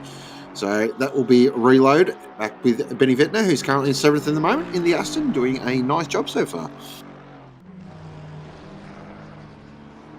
Yeah, once again, we've got a qualifying session. Yeah. I was just going to say, I'm not answering that in chat. No, I'm not going near that. Yeah. Well, I'm just like it was okay. before. Yeah. I think Tim is definitely the most handsome one here. I mean, whichever of the three of us is, it's certainly not me. But we are here, It's and definitely you, Cricky. It's definitely you. as we come up, as we come up into the I can't say on stream to you. Well, what time is it over there? It's not that late here to be talking about that kind of stuff, Gobi. It's 5 p.m. It's only 5 p.m. here. Fair enough. Yeah, it's yeah. We can have that kind of talk, because we see Vintner not gaining probably as much as they wanted to, but he's still going to keep it in there at P7.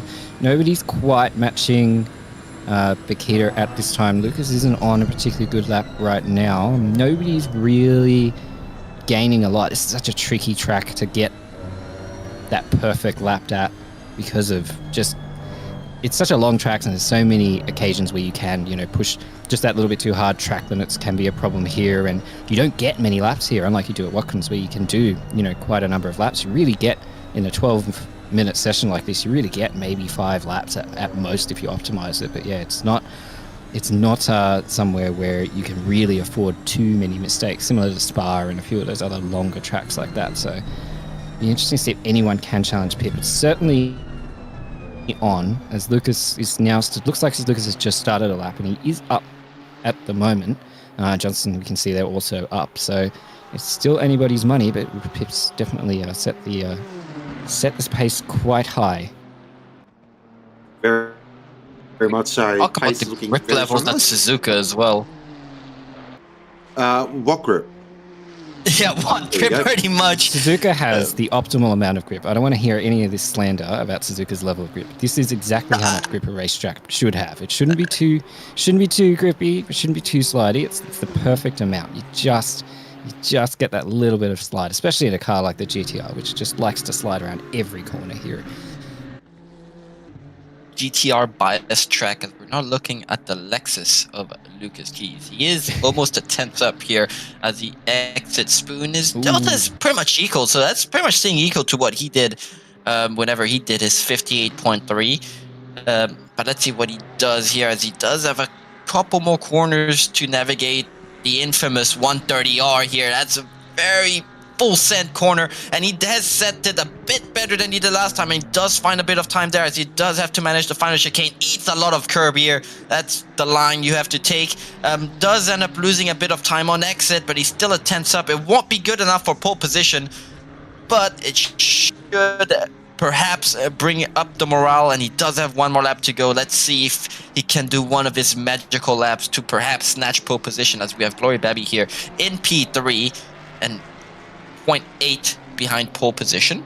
But let's see what he has. The Mustang, again, a car that struggles a bit to find the grip in the corners. It goes very wide onto the grass here, but we're now looking at Raupi looking to get into the 28s. Currently provisionally P6, but if he keeps up this current pace, he will jump a couple of positions.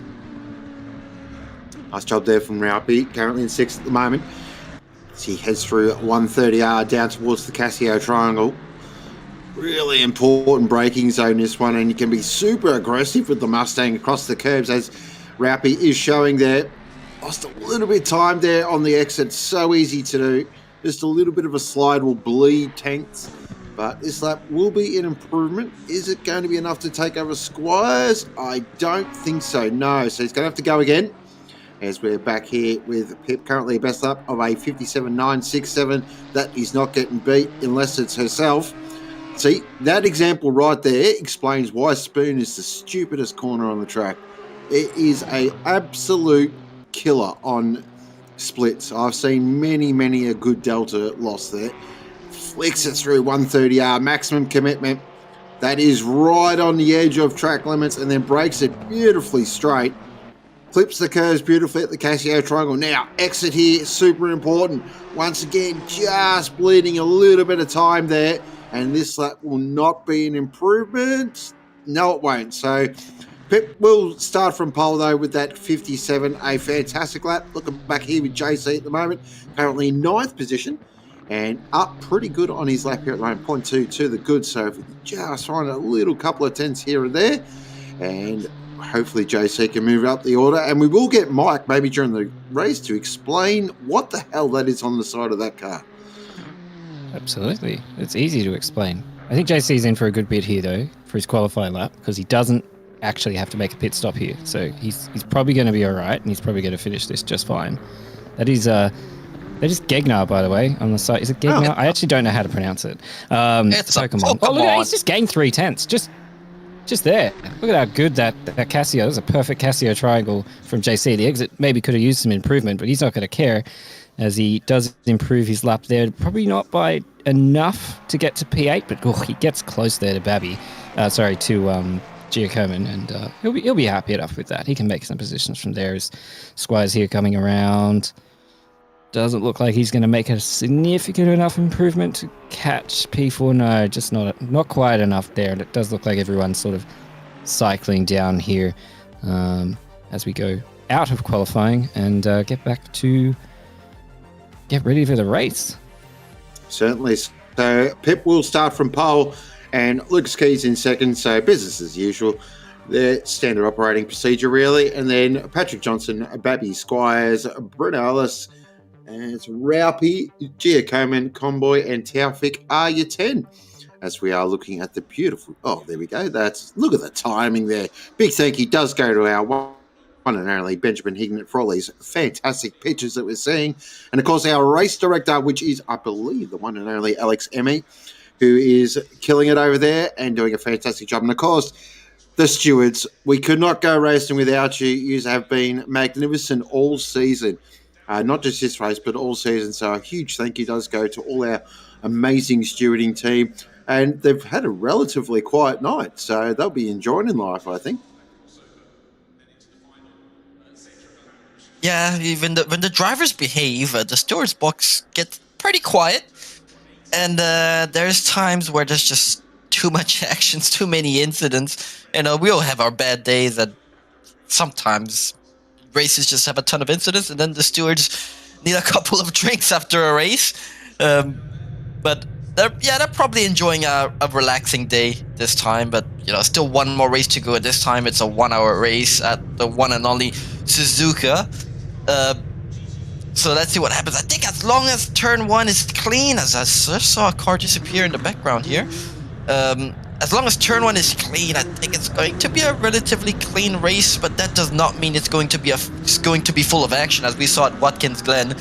Although it was a clean race, there was action up and down the field, and we could be seeing a lot of the same here. Yeah, I think so. It's interesting. So, in terms of sort of the overall, I've got some awesome people in chat just providing me all this stuff. Apparently, Pip has to win and get the fastest lap to take this. Now, if it does go to a tiebreaker, my suggestion actually got thrown out, which I'm really disappointed. I did try, lads. It'll go to a tiebreaker, and that tiebreaker will be whoever gets the best result in race 2. So, with this grid the way it is,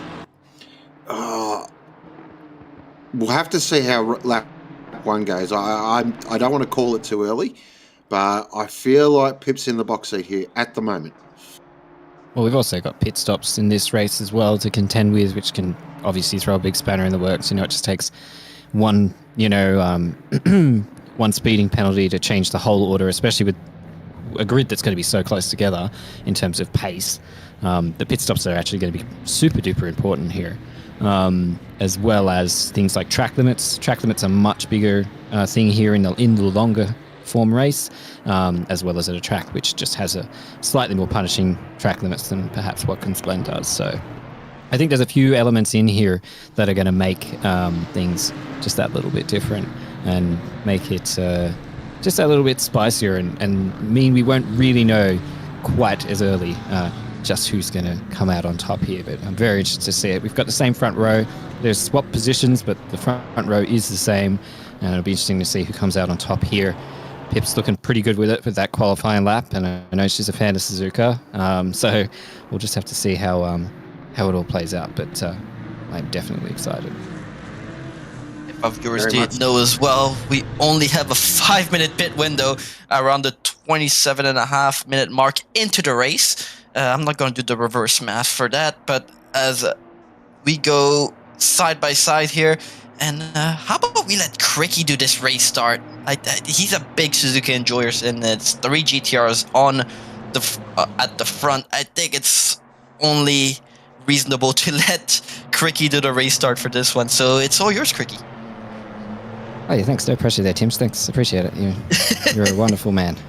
Okay, well, let's go. Let's do this as these amazing Japanese sports cars go through the Casio Triangle and come up to the main straight here, as I hear one of my commentators just vomiting a little in his mouth there because there's no Porsches to look at just now. Don't worry, I'm sure we'll see some a bit later right at the back there for you as we get ready for a race start. The lights are still red. Coming down to the line, who will get to turn 1 first and who will manage to take that first corner? There we go green. The lights are green, and it looks like Philip has gotten the better start there. Lucas probably have to tuck in, but the outside line here isn't too bad as we see Johnston closing up behind. Everyone's keeping it close together. One of the Porsches off in the background, but getting back on track safely. No incidents to speak of, which is very good to see as they continue to go around the wonderful S-curves here at Suzuka. Everybody, once again, keeping it together a little bit. Ooh, we had a bit of a barge there at the background. It looked like that might have been Lele, I think, at the back, getting a bit of barge from another car, but everybody else still keeping it clean and together. As we go here, everybody is still keeping pretty tidy racing line. There's an hour to go. It's not a full endurance race, but you've still got to keep your wits about you. The front row is still right on top of each other. As we see all the Ferrari of Babby going Giacomin going very wide there at the Degners. It looks like managed to hold on to it though. Perhaps JC just backing out a bit there and seeking some self-preservation. Ooh, that OnlyFans Audi getting very, very up close and personal with the Mustang there. And again, well, that's Brock Godfrey going for an overtake on the outside. Very nice little move there through the hairpin. You want to talk about Delta Thieves, that hairpin is definitely one of them, but everyone's still keeping it nice and close together. Oh, Ellis really, really hassling Raupi here. Definitely wants to get past that Mustang as they go through. Spoon, it's absolutely Mr. Sean Muller's favourite corner, and he loves it dearly, even if he says otherwise. As we come up here for the end of the final lap, hasn't been too many big moves and shakes. We've seen a couple of unfortunate incidents, but the top three are still keeping very close together. There's nothing in it. As we see JC going a little bit wide there. It's not time to pit yet, JC, don't worry. And again, Brock in the old Honda there, going a little bit wide too, but a very, very nice, tidy, clean lap. A couple of small incidents. I think it was Lele who copped a little bit of a shunt there. We might get a replay of that to see what happened, but the overall order has not changed as of yet. Very well done there, Mike. That was a beautiful opening lap call as well by yourself. There, take out of that's just some of the excellent content that we provide here at OOR, but it is Philippa leading the way, and keep an eye on that. We'll just see if Lucas can hold with Pip, or Pip's just going to have a little bit too much strength here at Suzuka. It's one of those tracks that is a real proper driver's circuit, and if you are good at it, you're normally pretty good at it. So we are on board with JC at the moment. There's Giacomin, who had a bit of a moment there in lap one here, actually right here, and just looks like he's tidied that up a little bit, and hopefully can drive away and get to work. And chasing after Breno Ellis here in the Audi. And of course, this is race 2 of the Thermaltake Sprint Series Finals from Suzuka.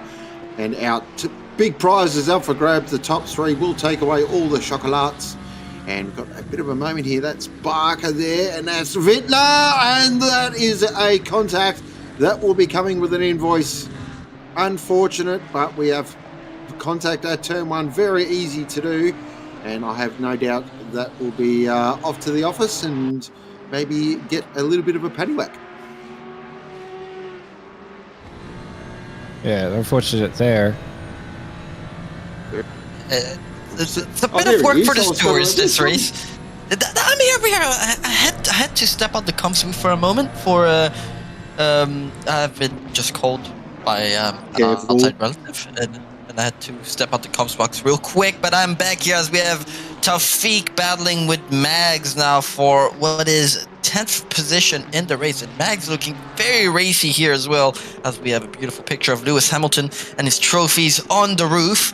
Let's see what the Ferrari can do against the GTR here. You don't have massive straights here, so GTR lacked a bit in the top end, but it definitely has it on acceleration, while the Ferrari's polar opposite. It does not have any acceleration, but the top end of that car is very good indeed. That's a car we don't talk about a lot when it comes to top speed. It's the Ferrari. Sure, it doesn't jump out of corners the same way a GTR does, but if you have a long straight, let's see Paul Ricard. Usually at the end of the straight, the Ferrari does have the edge, so let's see what Mags can do. But now we're looking at that battle for P1, and it's looking like Felipe is very slowly but surely building a gap. I know for a fact that P1 and P2 are building a gap to P3, but at the same time, Lucas is still there. It's a long race.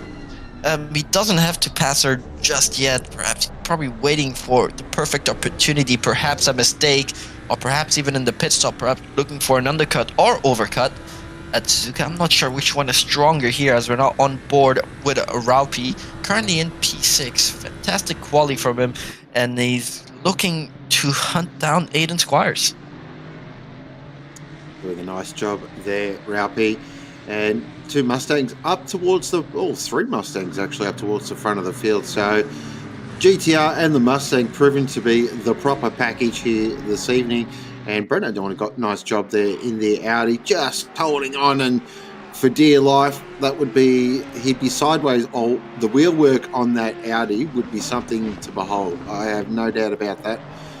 The car is difficult to drive at the best of times, and we've got unfortunately, our first penalty has come through, and that is Carl Johnson with a 10-second slap on the wrist. Unfortunate, but plenty of time to make that up. And that was on lap 1, turn 3. But heaps of time. I mean, really 55 minutes with a pit stop as well. Not over yet. Now, speaking of pit stops, how would you play this, gentlemen? What's your theory? It's only a 5-minute pit window. So... Yeah. So I'd go in as late as I could, if I'm going to be completely honest.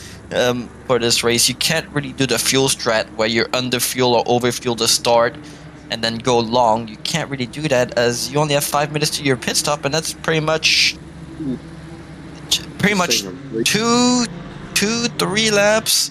Yeah, probably like 2 laps if you want to keep it safe. So once the pit window opens, you've got 2 laps, and then you have to come in. So the only real strategy here is to 50-50. There's no proper strategy. Probably want to go as late as possible. But yeah, there's not much you can do with 5 minutes. Yeah, it's interesting. I mean, look, I'm a pretty open person, and I'm just going to say I don't like the 5-minute window. I think it takes a lot of the strategy out of it and a lot of sort of things you can do. But what it does do is it forces everyone onto the same strategy, which means it is going to come down to driver and driver skill, which, again, at the end of the day, that's what sort of we are here racing, as we are on board with Giacomo now, heading down towards the fearsome 130R. This is proper quick through here. Oh, that Audi is epic through there. See that? Wowee. That was mighty from Breno Ellis there. That's the most stable I've ever seen an Audi. Yeah. What has he done to that car? I only know a couple drivers that know how to drive that car, and this is one of them there. They've been really dominant in split red themselves in an Audi, so just shows, perhaps not the best car to choose, but doesn't mean you can't make it work, and Breno has definitely been making that car work since he's been driving it. I know they're more of a Porsche enjoyer, but we also know that they do enjoy the Audi as well, and they're obviously making it work. They've won a few races in this car, so definitely no slouch in it, and definitely still competitive, especially on tracks like Silverstone. And Silverstone, apparently, it's a bit of a monster if you know how to drive it, as we do have a path for position, and that's Raupi on Hayden Squires, but Hayden Squires will try and defend. They go side by side for Degna 1. Will they go side by side for Degna 2? There's a bit of door banging there, and unfortunately for Raupi, he won't be able to get the move done, and now he's getting under pressure from the Audi of Breno Ellis. Gives him the room, and now they're going to go side by side through the hairpin, and fortunately for Raupi, they do not lose position, but now Giacomo is starting to get involved, so we're starting to see a 3-way battle form here between 3 different manufacturers, Ford in front, and then Audi as the ham in the sandwich, followed by a bright red Ferrari, who will come out on top as they go through Spoon. Breno Ellis definitely has the pace in the corners as they kiss the rear bumper of that Mustang, as they now go through the back straight on towards 130R, and let's see what happens between these 3. That was interesting there between Squires and Raupi. That will definitely be looked at. I don't think that's going to do Raupi's sense of humour any good at all. But he's got to get his head on, because he's got a very quick Audi of Breno Ellis charging here, and he's bringing Giacomo along for the ride. And that is the one and only JC, who's Giacomo had a moment there which checked JC up. Looks like everything sorted itself out there, but that was a little moment there from Giacomo. So we are back on board here, and we'll just see here. So Giacomo breaks the straight, sort of gets in the back of Breno Ellis there, and JC had nowhere to go. But good driving by everyone. That could have been a lot worse. But this battle is really spicing up nicely. And we'll definitely have to keep an eye on Raupi there, because he's going to want return of serve there on Squires as well. So, but back up the front, I was just keeping an eye on that as well. That gap's come down. It's back down half a second here. So Lucas is holding on for dear life here, and it's cracking to see. Yeah, last lap, Lucas did a 58.5 and Bakita did a 58.8. So close in pace, although Lucas's lap was invalid. So, maybe a little bit too excited there with the corner cutting. Yeah, but we did have, that three-way battle we were just having there. That's pretty intense. But these leaders, they're not giving it up. Lucas is all over the back of him as we go back to our battle that we were seeing earlier with Raupi and Ellis and Giacomin. And Conboy's in that battle too. One mistake from any of these drivers here and Conboy's right up there. He's going to lap that up. He's going to slurp them all up at the same time if they can manage to, keep it all under control. But it's hard to tell because all three of these drivers are all showing very, very good turns of pace. Squires has sort of just disappeared a little bit, actually, after that incident earlier. We'll have to see how that pans out. But, yeah, it's interesting, actually, that we've had a few penalties in this race, whereas we saw basically no penalties at all. I don't think there was a single penalty in the first race. Maybe someone from the stewards teams can confirm that in chat for me. But, yeah, obviously just nature of the track, right? Also, the Ferrari not being great on curb does not help as well. I think it was a mix of Ferrari hitting the curb a bit too hard, while the GTR can really eat that curb. The Ferrari cannot do the same, so let's see what the steward thinks, but I think it's just a racing incident. I don't think JC's at fault here. I don't think it's track dependent. I think it's a combination of the drivers that we have in here at the moment. We are talking the best of the best here. So that sort of standard's already raised. So that's the reason I think that we haven't seen a lot of incidents. Got ourselves a replay Tragedy here. Incoming. This does not look good. 130R, that's a Porsche. Oh no, that's a Porsche doing Porsche things. Yep, I've seen this before. Oh, he's managed to miss him. So well he missed everyone, but unfortunately hit the wall twice. As soon as you get that snap through 130R in the Porsche, it's like, yep, well, that was nice. Any car there, once you get that snap. Yeah. It's just, once the sort of pendulum effect takes over, it's over. We've got ourselves another replay here. Again, 130R. So this is how close was. Oh, that's butthole moment stuff. Clenched right up there, he did. Yeah.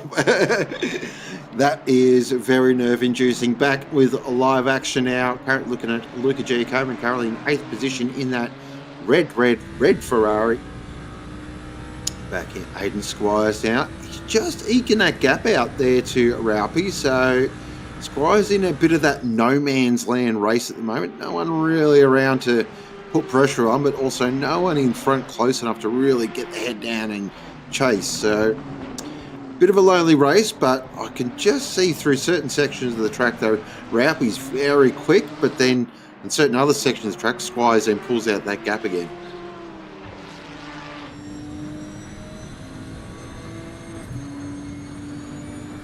Yeah, it's very interesting. I mean, I know we've got that sort of short pit stop break. Do you reckon, because it's not mandatory that people take tyres, do you think anybody would take tyres? And do you think that would be a smart decision? 25 seconds for fuel, 30 seconds for tyres. Oh. Yes. Yes. Yes. You know what? If I'm down, say, actually, here's a driver we can use as an example. If I'm JC, you know what? Nothing to lose. Why not? Take some rubber, get out there and really rip out some laps. What's interesting as well, let's keep this in the back of our mind, that if there is a tie at the end of this race, fastest lap could be the determining factor. Now, if that comes into calculations, watch the top two play some proper mind games here. Yeah, well, they're the only ones so far who've managed to hit the 58s. In fact, like Johnston's the next fastest. His best has been a 59.3. Lucas has done a 59.56, and Bakita's done a 58.55. So very close for the fastest lap between those two. And yeah, I mean that's going to be pivotal to Lucas if he doesn't think he can catch Philippa, on track. Ooh, that's a bit wide there. mags. That's the green stuff that you're not supposed to touch that Sean was talking about earlier. But he's managed to keep it together at least. But yeah, it's going to be very, very interesting to see what happens there. And we have confirmation that it is fixed fuel. It is, right? Like it is a fixed fuel. Double checking that myself, actually. Because if it isn't, that can change things a little bit. If it's not fixed fuel, that changes things a lot. Because then everyone could be on different starting fuels, and yeah, interesting. I'm sure our Lunat race directors and stewards will get to the bottom of that for us. So, 43 minutes remaining. You are watching the Thermaltake Sprint Series Finals from Suzuka. This is race 2 of our doubleheader this evening. If you did miss race 1, it was Lucas Keys taking the victory from Filippo Paquita and Patrick Johnson there in third. And it's been a fantastic season so far, and this is the culmination of a brilliant season. We've had some ripping races and some incredible moments, and it is all coming to a head. We've got 43 minutes remaining, and we've got the replay. Oh no. I've got to cry. It's a Honda. Please keep it together. Keep it together. Be a good moment. No. Oh, that's a Honda. No. That's a classic Honda moment at 130R there, unfortunately. Poor Brock. That is a very sad looking Honda at the top of 130R there. Catching people out, like these are some of our absolute best drivers, and it's humbling because it makes me feel a little better to know that these drivers are all a bit human and do make the same stupid mistakes that I sometimes do when the pressure is on. Oh, as we see it, Gio Kerman going for a dive there on Bruno. He's actually pushed Bruno out a little bit wide. But he's managed to hold it together. He's still put the big Audi in front, but that was very close there. Very adventurous from Gio Kerman, but thankfully not sending it too hard. They go both through 130R and still keep it clean. I will say this is turning out to be a very interesting battle. As Gia coming, I'm not sure if that was just the angle, but it looked like he went for a bit of a slide there.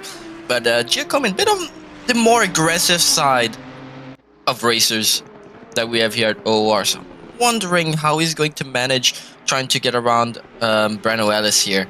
So I'm definitely interested, and we should keep an eye as you see.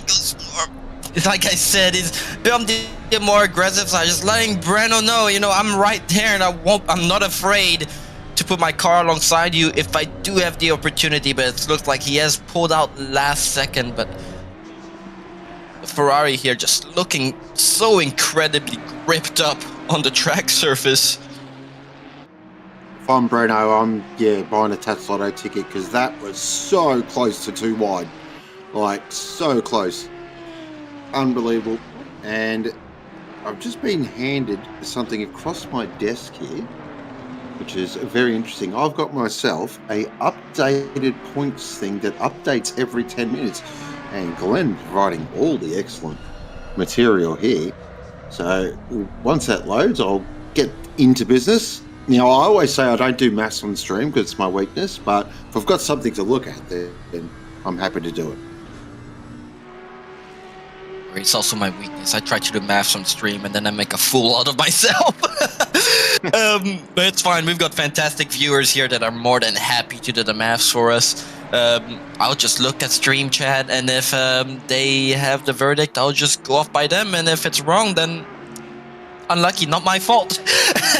As Breno's still holding off Giacomin, as once again they go towards 130R. It's looking like Raupi perhaps slowly but surely starting to catch Squires once more for another tussle, as Giacomin, you see the difference in line here. Breno really eating that curb in the Audi, and Giacomin trying to avoid it as much as he can, but also trying to eat as much as he can before unstabilizing the car. But if you look behind, there is a wild JC wanting to get involved in this battle as well. He's not gone anywhere. He's still right there.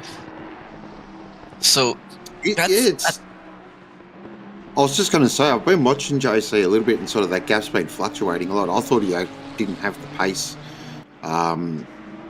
to hold on, but he's sort of brought that back.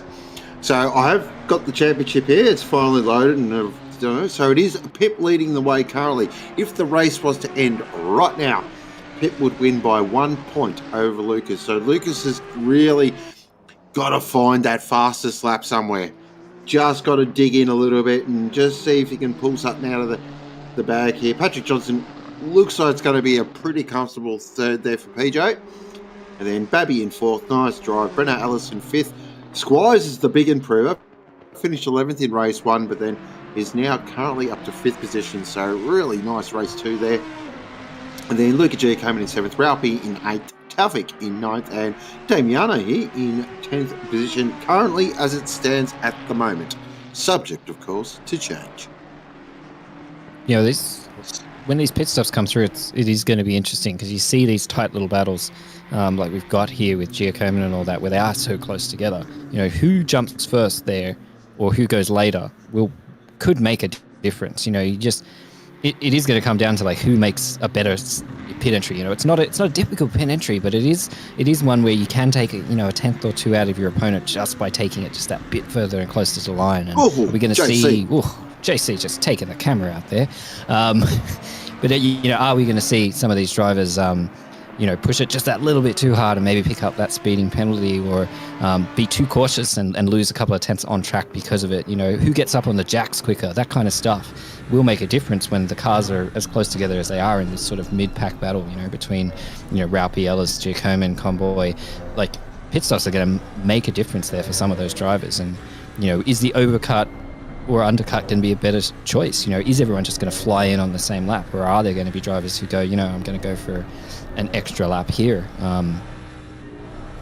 Because how that plays out at Suzuka can obviously change a bit depending on where you are and how much traffic's around you and all that sort of stuff. Do you have that extra speed in hand?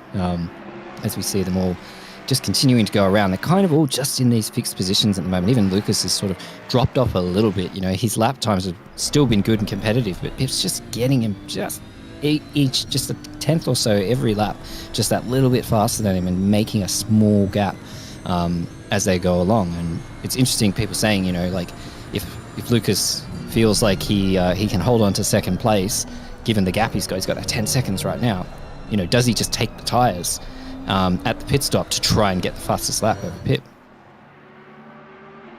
Intriguing. I mean, yeah. What would you do, Dobby? I don't know. When it's fixed fuel, I always tend to take tires in these longer races, especially if you're forced to pit halfway anyways. I feel like I could make that time up relatively quick. It's only an extra 5 seconds. And 5 seconds could win the championship as well, especially up front. The difference in time as well is so small compared to what it would be at the back on a regular sprint race. The caliber of driver here as well. Lucas could lose out to, let's say, Patrick Johnston, but as I say that, I think it's got more than a 5 second gap, so I think he's clear from them. So his main focus would be Pip in front, and I think he pretty much has to mirror what Pip is doing. If Pip takes tires, I think he has to as well. Pip just seems to have already the pace advantage. If he doesn't take tires, I reckon she would catch up relatively quick, and then he won't have much to defend, as we do have a battle here, as that is Buskovus and Lele with a 10-second penalty. Two McLarens battling it out for P19, but that's also not counting in the pit stop. And talking about pit stops, pit window should open in a couple minutes or so wondering what's going to happen as soon as it opens. If I'm Pip, I was just going to say to that point, I think also when the window opens and where you are on track, will play a lot. Yeah, like if I'm Pip, I'm waiting till the last possible moment to do the pit stop, so that if she jumps in straight away and Lucas can do another lap and see what she does, whether she takes tires or not, and he's able to react, that could be a big disadvantage that doesn't go in her favor. So if I was Pip, I'm waiting till the last possible moment from when that pit window opens to when I can actually pit, to actually make that pit stop so that Lucas can't see what I'm going to do, basically. You know, he doesn't have that strategic advantage of knowing what's going to happen. Or Lucas window. could just force a hand. Yeah, that's it. I mean, that's the interesting part, you know, because it is such a narrow window, it could go, you know, either way in that regard, depending on, I mean, they're both always going to be on the same part of the track because they're so close together, but how that plays out in terms of who blinks first and who gets the advantage from that, you know, who gets their tires warmed up quicker, etc., etc., etc. So yeah, I'm keen to see what happens and when. And that's where, like Muller said earlier, these races where you can pit anytime, that's where strategy will come into hand, but there's just so little you can do with 5 minutes. This point, it's a guessing game, really, to what to do, and it's, like Muller said, equals the playing field out, but if it's fixed fuel, there's still another 5 seconds where, you know, do you take tires, do you not? You can't really see what the other car is doing as well, because if Pip does pit, unless she has a live stream and Lucas has some mates looking at it, you won't really know if she's taken tires or yet until he does his pit stop and sees if he doesn't take tires, see if he finishes ahead or if he goes out ahead or not. It's really a guessing game. Yeah, I guess that's the important here. Lucas can take tires and lose nothing. Pip can't at this point. Yeah. She just doesn't have the gap to him. So the ball's kind of in Lucas's court here because he's managed to keep that gap down. You know, if he'd dropped, you know, 5 or 6 seconds behind, Pip could probably take the tires and take that chance for the extra pace. But she just doesn't have the gap at this point because Lucas has been, you know, absolutely keeping pace with her. And I think she's just realised that. She's just started to squeeze this lap, and I've just watched that gap this whole lap, and it's gone out to 1.6 now. So Pip's just starting to put the foot on the throat here and make Lucas really think about how he's going to play this pit stop. It is open. The pit stop window is open right now. So which driver is going to pull the trigger first? We are watching JC. I know exactly why. Very good, Benjamin Hignett. We believe in him. We believe in him. That's pretty good. That's pretty good. Giacomo helped him there. Yep. So now, does he find his box perfectly? All the drivers are in. Just look how bumpy the top pit lane is. Yep. Looks like the top 6 hasn't pitted, basically. So Pip, Lucas, Babby, Squires, Ellis is still out, Mags is still out, Thurks is still out. Looks like Vinton is staying out. So a couple of people staying out when they could have reacted instantly. So we'll see what that does for them. So that gap's back down to under 1.6. Now, 3 minute 4. I'm doing some quick maths here. Yes, I know. Now, Lucas does have an option here. I think if Pip goes around again, if I'm Lucas, I'm pulling in straight away. I'm not even thinking about it. You've got to try and force something to, whether it's a bit more pressure or make Pip think a little bit. You've got to really take the fight. And I think that's what he's thinking about at the moment. Of course, he could be thinking about Hungry Jacks for all we know. I mean, this is Lucas. He does love his food, so... Now, here we go. This is the view we want. Food, Pip won't pit. She won't pit. She won't do it. I don't think she'll pit yet. Oh, here we go. She's going to wait. Mike's called it.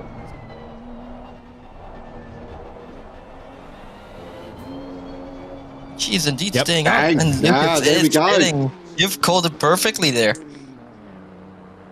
So, Lucas is in. So now we'll know. She'll get that information at least. Someone, I'm sure, will tell her whether he's taking tyres or not. So, now... There's stopwatch on the stop. Yep. We've got screen here. There's plenty of things to watch here. Such a long pit lane as well. Feels like it goes forever, this pit lane. Just watching Lucas stop. Looks like no reversing at all. That is bang on the marks. Bob would like to have a word with you, Muller. Hey? Sorry? Bob Spa would like to have a word with you when it comes to pit lanes. Or in. Oh, yeah, true. Yeah, but that's different. I mean, Spa's stupid. Great track. It is no, I agree with that. Rubbish track. Pip and Turks staying out. We won't get. We'll always agree on that point, Perry. Yep. Spa in the bin. Yeah, so both Lucas has gone back on the pit, so he's a good outlet here. Definitely, yeah. So it seems like he's taken tyres for sure, given the rough timing of that stop. So he's just about a minute behind her. So taking tyres, opening lap, 2 laps. I reckon we'll get to know sort of what Lucas's strategy is here. Now, of course, Pip can come in and take tyres as well. So yeah, I'm sure she will now that she knows. Yeah, definitely. So this is critical pit stop here for Philippa, as she definitely comes in, because if she doesn't, she's not going to be winning any races with the penalty. Looked like a pretty nice entry, and we'll just have to see where she filters out. She should still filter out ahead, because the undercut's not super strong, because the tyres do just need that little bit of time to warm up. But if anyone can do a monster outlap, it's going to be Lucas Keys. So we'll see how it all shakes out very shortly. The reason the undercut isn't strong as the S is that's the 100% the reason. It's because you come out of the pit lane straight into the most tricky section of track, and now we're getting word through that Lucas did not take tyres. Interesting. Stop was 25 seconds. There we go. Wow. Okay, that's kind of interesting. So he's going the opposite way. Yeah, so he's thinking Pip's got to take tyres so she can keep the fastest lap. Has Lucas really big-brained this? Oh, this is going to be extremely close. She hasn't left the pit lane yet. He's done it. He's done it. He's done it. Oh, Lucas. That's a massive gap as well. So Pip took tyres. How has he done that? Wowee, Lucas Keys. Just get the stewards in that pit stall. How has he done that? That is crazy. That must have been the outlap of all outlaps from Lucas there. God, I mean, what do you say? He's just played that perfectly. Pip taking tyres obviously has costed a bit, but still there should have been a bigger gap than that.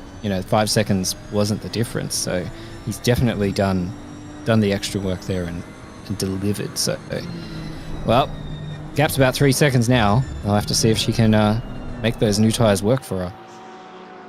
Strap in, ladies and gentlemen. We've got ourselves a grandstand finish coming up. I can taste it. I can feel it. I'm starting to get the goosebumps. Wow, this race has just been turned on its head there. Bit of a strategy call from Lucas, deciding track position was more important than getting that fastest lap, where Pip's decided I'll maintain that fast lap and I want some grip to fight towards the end as we jump back with Luca Giacomin, and he is going to have a bit of a look at the hairpin. I don't think that gap's working.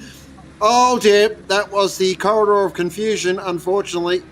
And he's tried to redress too, and that's not worked. Yep, not worked at all. That will be a pretty big invoice, I reckon. The corridor of confusion gets you every time. Yeah. Oh my. Oh wow! What the bloody hell happened here? I'm not sure what's happened here. No. It's just that I don't know what that was. Oh, I have to see that again. That looks. That is exactly how you would describe it, Sean. Yeah. I don't want to go too early without. Yeah, I don't want to judge on this. I'm here to commentate on the race. Disappointed grunts. I'm sure it wasn't on purpose, but at the same time, I'm not sure. We do have a replay here, so we have Squires looking down the inside here, showing the nose. And no, you can't. No. I know Spoon pretty well. Mike knows Spoon pretty well. That is not a passing opportunity. Generally, no. I've not seen it go well there. In fact, the last one I remember seeing there went almost exactly like that in a sprint race. Not, I was behind the cars that did it to each other.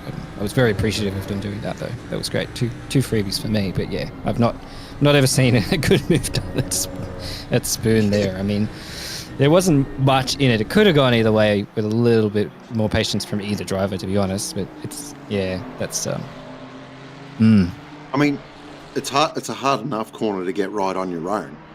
Let alone throwing and overtaking there. No, thank you. I'll pass. So we're back here with Taufik at the moment, currently in 9th.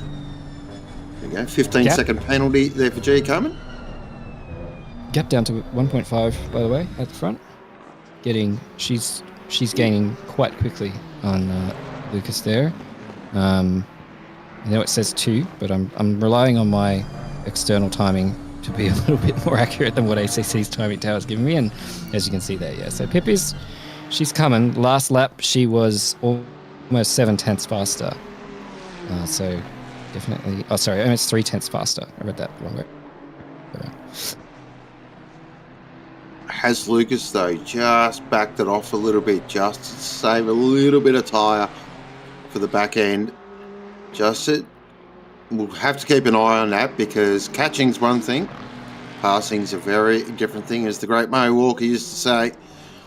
And we're looking here at Taufik at the moment. Very solid race, 9th position.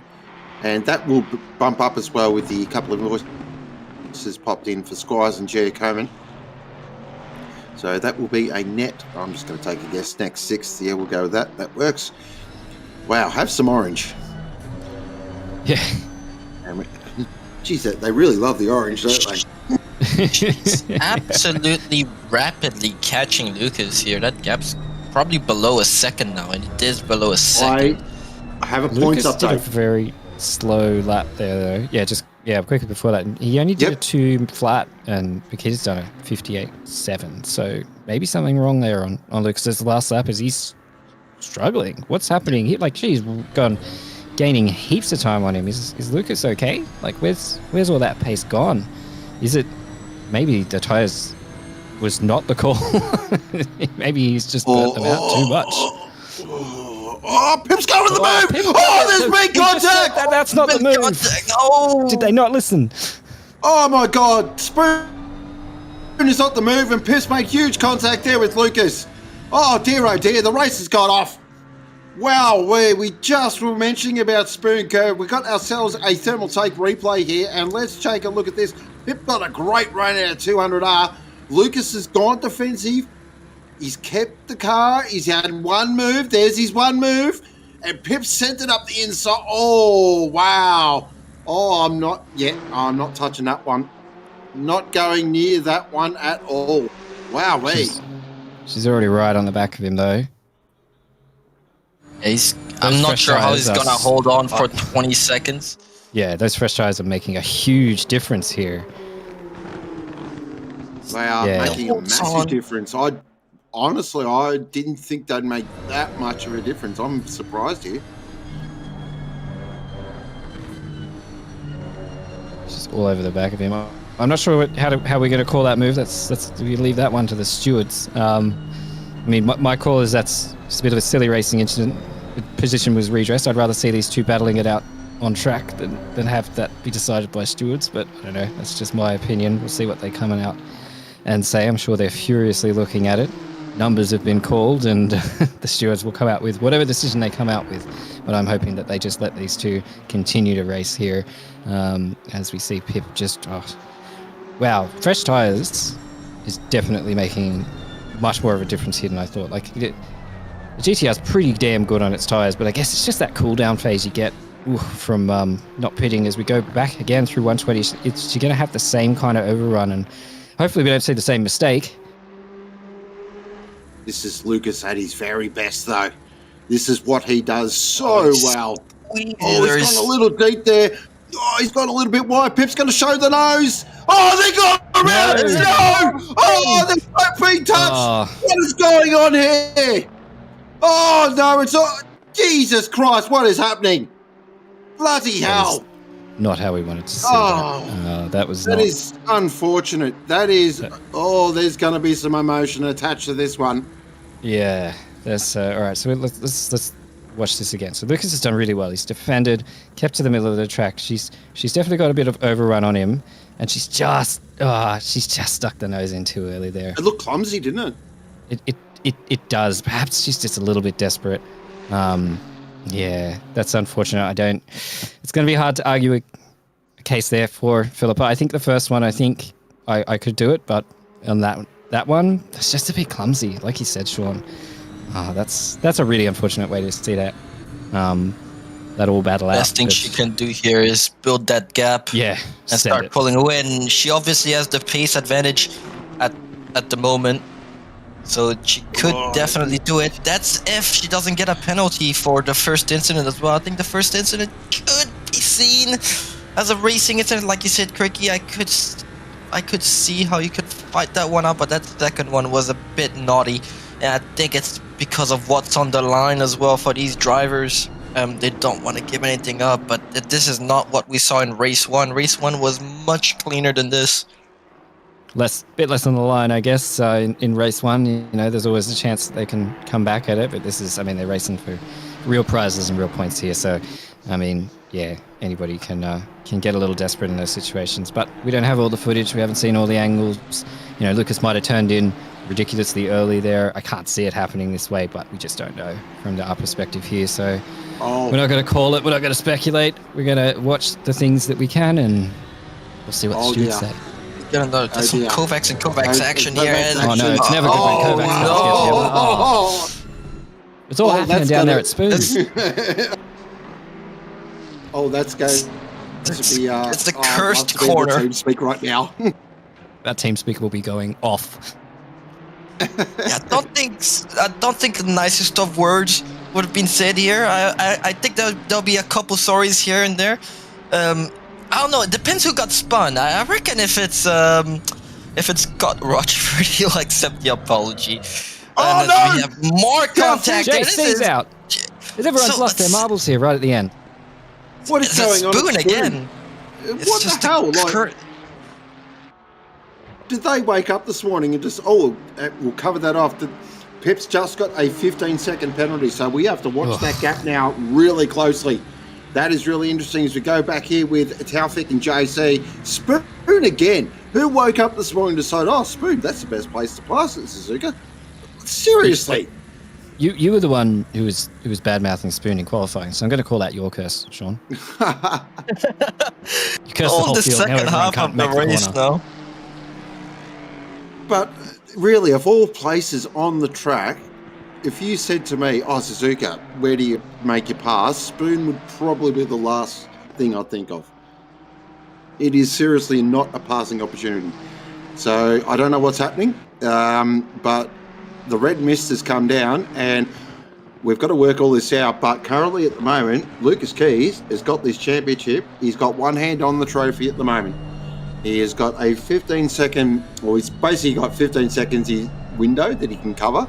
And he's got a 3-point lead now, currently in the championship. That has just been updated. So plenty to play out here, but the kid is looking very strong.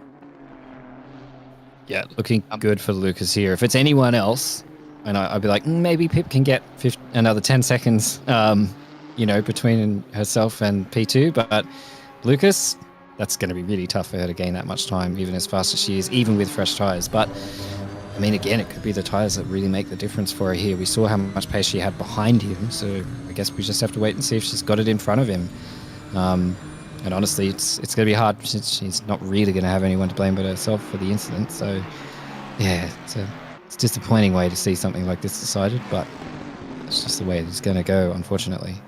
First incident was clear, by the way. The penalty was for the second incident, so they called that a racing incident for the first one, and then the second incident was where the penalty came from. So that was 15 seconds for that second incident.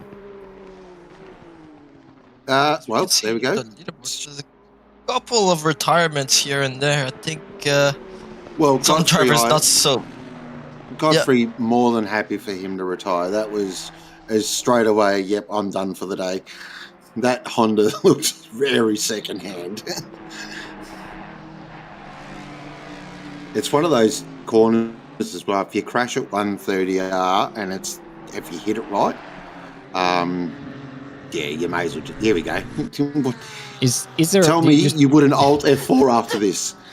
I mean, by saying if you hit it right, suggests there's a way to hit it like any other way. You know, if you get That it is wrong, an old. you get it wrong. I've just got one thing to say about this. Honda. Look, yeah, Honda's probably. Yeah, actually, that's the best explanation. Honda.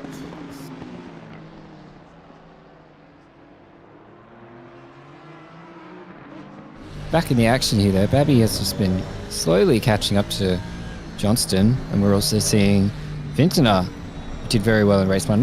Hasn't done quite as well in this second race, but is all over the back of Reinhardt there in the Ferrari. That Ferrari is magical through those curves. Just it glides through them. It's such a nice car to drive through there. I learnt how to drive the curves here at Suzuka in a Ferrari. It's just so balanced through there. But yeah, that's getting nice and close here. The Aston's not always a great car here, so doing well there, I think, to keep on the back of Reinhardt here as they get the wonderful setting sun coming down beneath them. The gap at the front is eking out. Makito's about a second faster the other lap, but I don't know, she's just going to run out of time. Yeah, I think so. 13 minutes remaining. I don't think Pip's going to be able to do it. Of course, you are watching the Thermaltake Sprint Series Finals from Suzuka. We've got 12 minutes remaining. This is race 2, and it has literally kicked off. It has been a really hectic 10 minutes. We've had incidents everywhere. We've had drivers think that Spoon is the best passing corner on the track. It's been absolutely unbelievable, and it's still going because Johnson and Babby are now starting to get a little bit spicy with each other for the final step on the podium. Now, Johnson has a pretty comfortable lead in terms, he's got a 3-point lead in terms of overall championship, but Babby, I reckon, would like a podium here just to put an end to his season, which has been rather quite successful. He's had a pretty good season, Babby. Some of his drives have been magnificent to watch, and he can hold his head up definitely. And of course, he most likely might be racing next week. Of course, coming up next week is the Silverstone 12-hour from Silverstone. Funny that. 12 hours around a great circuit. It's our final big event of the year. It's been a fantastic 2025. Really had some enjoyable moments. Been some incredible racing, and we've still got 11 minutes remaining.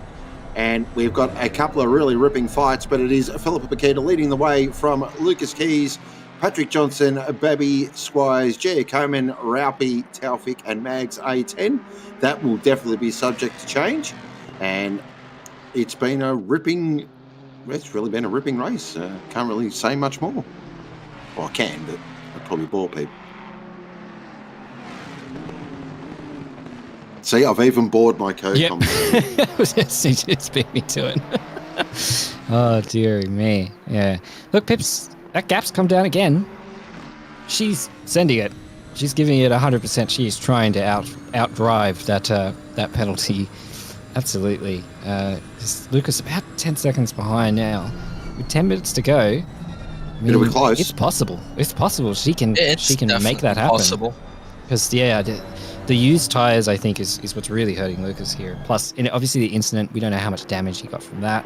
That could be hurting his times because his pace is definitely below what I'd expect him to be doing at this stage of the race.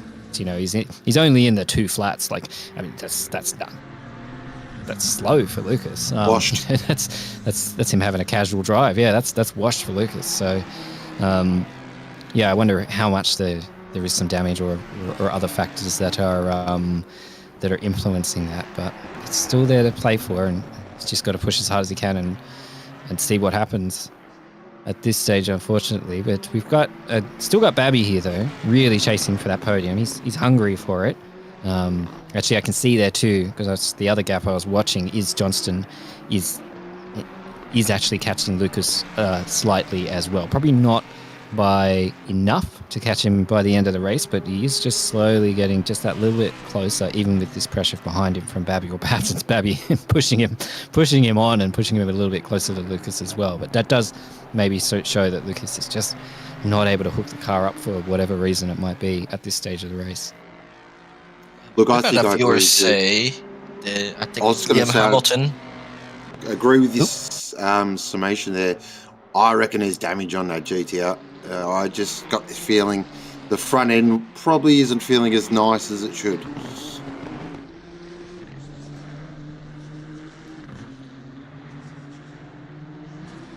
Mr. Piggy. Time to use speed tokens. That's Gormley, by the way. I just found out. That's the is it? one and only John Gormley. Yeah, I was like, who is that? Oh, wow. Like talking to me like he's my bro, and I was like, oh, it is my bro. It's John Gormley himself. I feel like that's not his YouTube account. I don't remember him being called Mr. Big J3. I mean, maybe that's the name he uses in other, walks of life. We don't know. Let's judge here. let's not open that box. Mr. Big John 3. Fitting. Let's keep that box firmly shut. Babby, what do we reckon? Babby's just all over the back of Johnston here, but he just doesn't seem to be able to find a move on there. I mean, it is Suzuka. It is tricky. You do have to have a fair bit of pace differential, in order to catch. And Babby's got to be careful here as well. He doesn't lose out. He doesn't have a spin, or he doesn't take one too many of those speed tokens that he doesn't have left available to him. But he's still there. Johnston feeling the pressure. Maybe, I don't know if Johnston took tyres or not as well. His pace suggests perhaps he did, but maybe having the same problem Lucas was having. Maybe, yeah. I mean, Johnson does seem to be strong, though, coming out of certain parts of the track. He's very weak there, though. Does not like spoon at all. You can see the car just did not want to turn in. Standard spoon things, really. But Babby's got a bit of a not run. A fan there. Oh, okay, fair enough. Now, here we are through the 130. You just see, the Mustang looks Looks like nervous. He hit the brake there. It does. That looked weird. Didn't look comfortable at all there for Babby. I thought the Mustang would be pretty epic through 130R, but just looked a little bit clumsy. As the sun now really starts to go down over the clouds here at Suzuka. And we've got 6 minutes remaining. It is Philippa Bakita leading the way. Gaps out to 12.7 now. Now from Lucas, I'm starting to get a little bit sweaty palms, mum spaghetti. That's getting to nervous time. Right. Oh, geez, it's going to be very close. I reckon, if I'm going to be frankly honest, I reckon Pip has got it. She's been getting, I think, more than a second a lap. Should be around 3 to 4 laps remaining, depending on when she crosses the line. I think she has got it as long as she keeps up that pace and doesn't do any mistakes. I think Lucas's tires are just too worn out. It's also the fact that when he did his pit stop, tires would have cooled down as well. And these used tires, these Pirelli slicks, they don't like heat cycling like that. They don't like to heat up and then cool down and then heat up again. So I'm thinking his tires are all grained to all kinds of hells right now. So it's I think it's the 2 spins that's done it. Yeah, the spins and potential that doesn't damage help there. either. Because he's at 2:03 last lap, and Pip's doing 58, and even then Johnston's doing a 59.8. So, he's well off the pace of where he realistically should be. So yeah, I think Sean's on it there. It's the spins more than anything. Even without damage, just the fact that you overheat the tires when you spin them like that. His spins were more drastic than Pip's were, and her tires were fresher too. So it just hurts you that little bit more. Yeah, if he's doing 2 or 3s, it's more than just the tires at this point. It's also the potential damage on his car. I'm not sure how much he's got.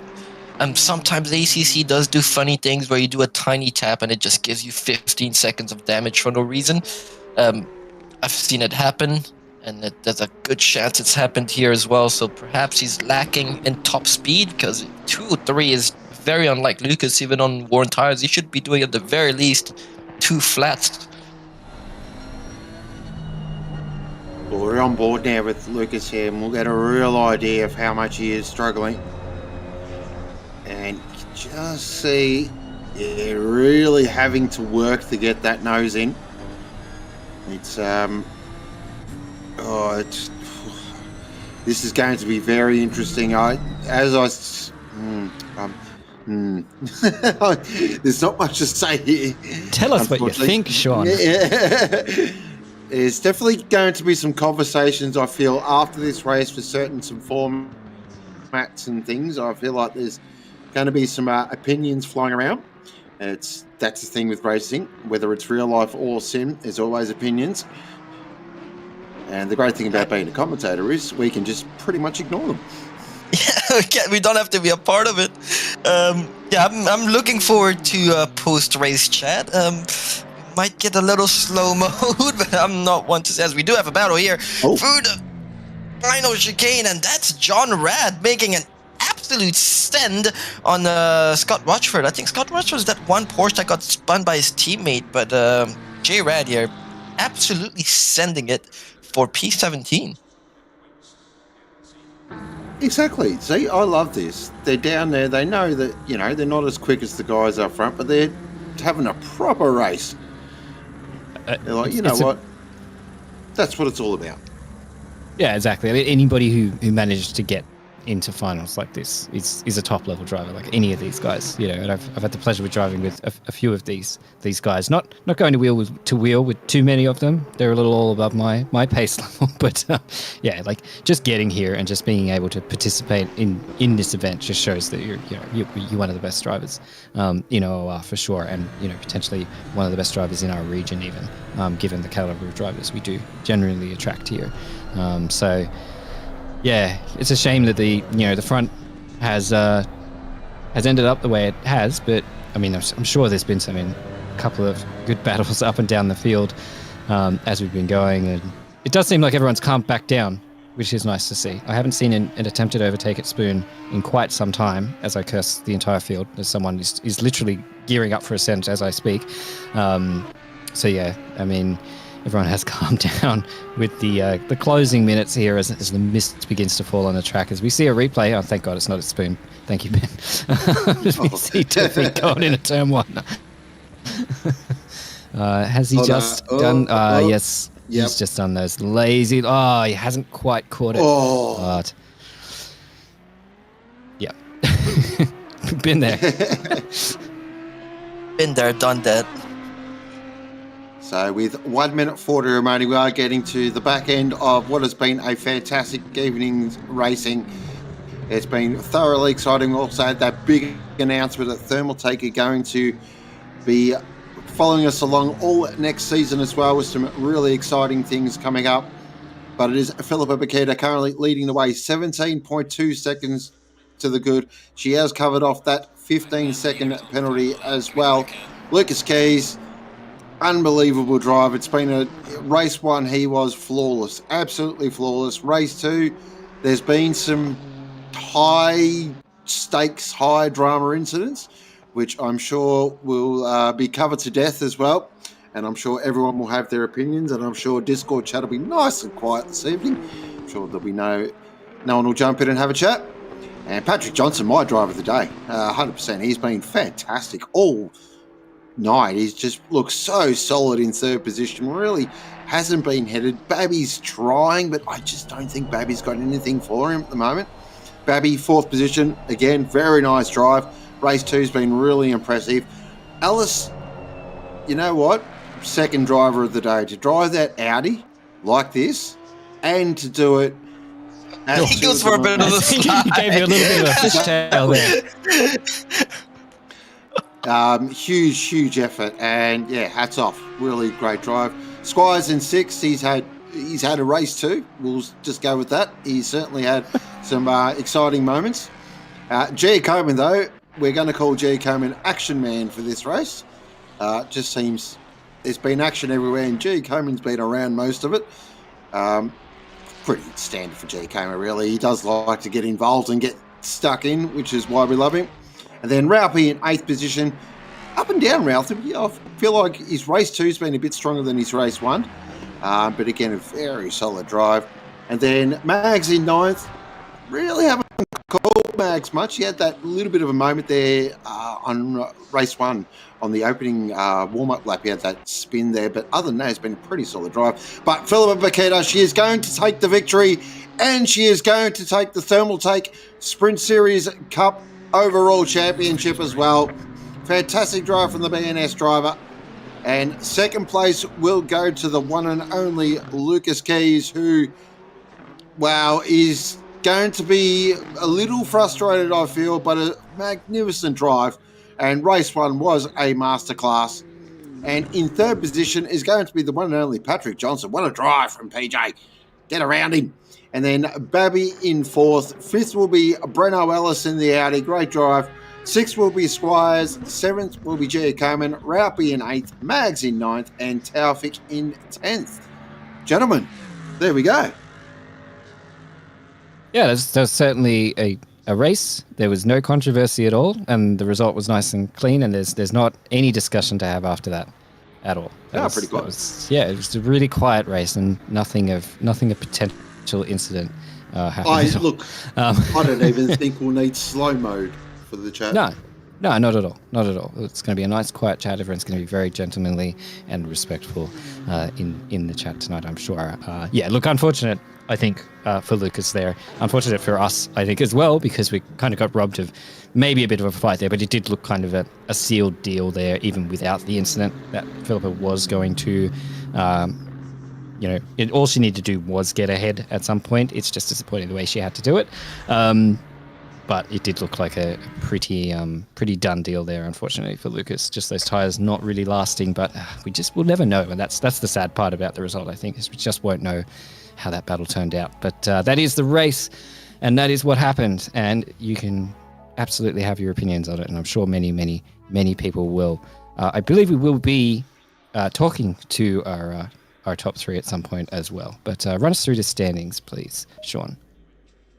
So for race 2 of the Thermaltake Sprint Series Cup, it is Philippa Bakita takes the victory from Lucas Keys and then Patrick Johnson. So it is a Nissan BOP Tourist 1, 2, 3. Then Babby in 4th in the Mustang, Alice in 5th in the Audi, Squires and Raupi and another 2 Mustang drivers in 6th and 7th. Mags will finish in 8th. 9th will be Luca Giacomo. Damiano here will finish in 10th position, and John Hyslop and Benny Vittner just outside the 10. That was a great evening of racing, and Tim, I'd like to hear your thoughts, please. Yeah, apart from the second half, a bit of shenanigans going on here and there at Spoon. I don't know why it was all at Spoon, but it was all at Spoon. It was a good nights of racing. I personally preferred race 1 as it was a bit cleaner, and obviously we've seen some impressive sends that did not end up into a wall. So happy to see that. But taking tires for Pip was the correct call, and even without the incidents, I think she would have gotten ahead eventually. There's just nothing Lucas could have done. There's only so much you can defend before eventually the car behind will get around, especially with the pace differential during the second half. So, yeah, it was a good race. Driver of the day for me as well. Patrick Johnson just keeping it in the top 10 in this stacked field is no small achievement. So, yeah, it was a fun race. Yeah, I definitely agree with Johnson there. With both of you guys too, I think he's the clear one. He just did so well, pretty much flawless. Kept himself out of trouble for both races, But yeah, I mean, credit everyone, almost everyone here. Everyone kept it together for the most part, and turned up and really gave it their best. So just great driving from everyone all around. But yes, this race definitely a spoonful. Thank you, Gonley, for that amazing insight in the chat. Wow. I can't believe he went there. Look, I thought we were done with that kind of talk when Peach stopped commentating, but it looks like Gormley's here to take up that mantle for us and give us amazingly bad jokes.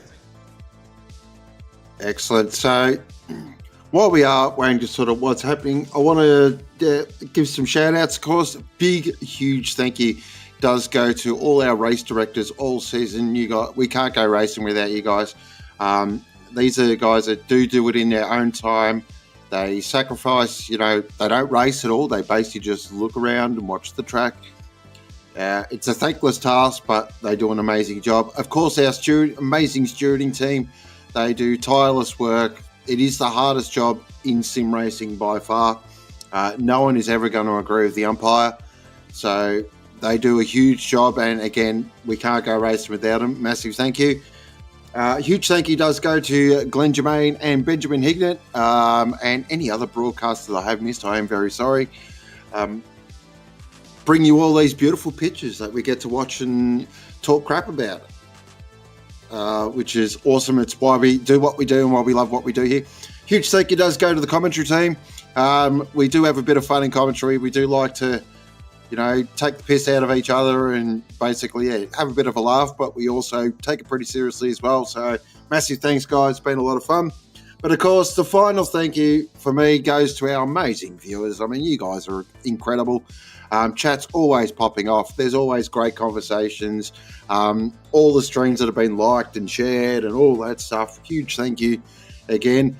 And final thank you, actually, I'm going to give is just everyone in OLR. Let's be honest. I mean, it is the best sim racing community going around. Never really just proper sim racing community, like proper helpful, proper funny. Yes, you're not going to get along with everyone, but there's a real respect there. And I think that's what makes it so great. But other than that, I don't know about you guys, but I'm hungry. well said. I mean, that's wonderfully said there, Sean. And same thing from me. As always, thank you to everybody. It's the best place to be around. I love being here at OLR, and it's why I give my time for this place. And and I think it's why a lot of other people do as well. And it's pretty obvious to see. And it's great to see people like Thermaltake coming on board, as well as we now see our final standings. I believe we are calling these official for the race as Glenn Germain jumps into the booth. Glenn, are you going to run us through the final standings? The standings you don't have to. Completed. Yep. No, we're. I just wanted to come in and confirm that the points as shown on screen are correct, and subject to any post-race protests, of course. So that's going to be us for tonight. We were looking to have some post-race interviews, but I don't think we got that message through to the drivers in time. So that's a bit disappointing, but never mind. Big thanks to Ben for a stellar job, and to the three of you two in the booth tonight. Well done, guys. And well done to everybody throughout the year. Someone else I wanted to have a bit of a shout out for was Blake Griffiths too, for all of her organising of the commentary team during the year. I really appreciated that job being taken off me. And a big shout out to our other admins, Matt Powell and Paul Cranich, do a mountain of work behind the scenes. So big shout out to them as well. So that'll just about wind us up for tonight, I think. Unless, guys, do you have anything else you'd like to add? No, I think that's it. I think that was well said there by Glenn. I think we can wrap her all up. So once again, thank you to everyone for watching. Hope you have enjoyed a awesome night of racing. And of course, next week we go racing again, the 12 hours of Silverstone next Saturday. So make sure you tune in for that. But other than that, enjoy the rest of your night. And as always, you've been watching OLR.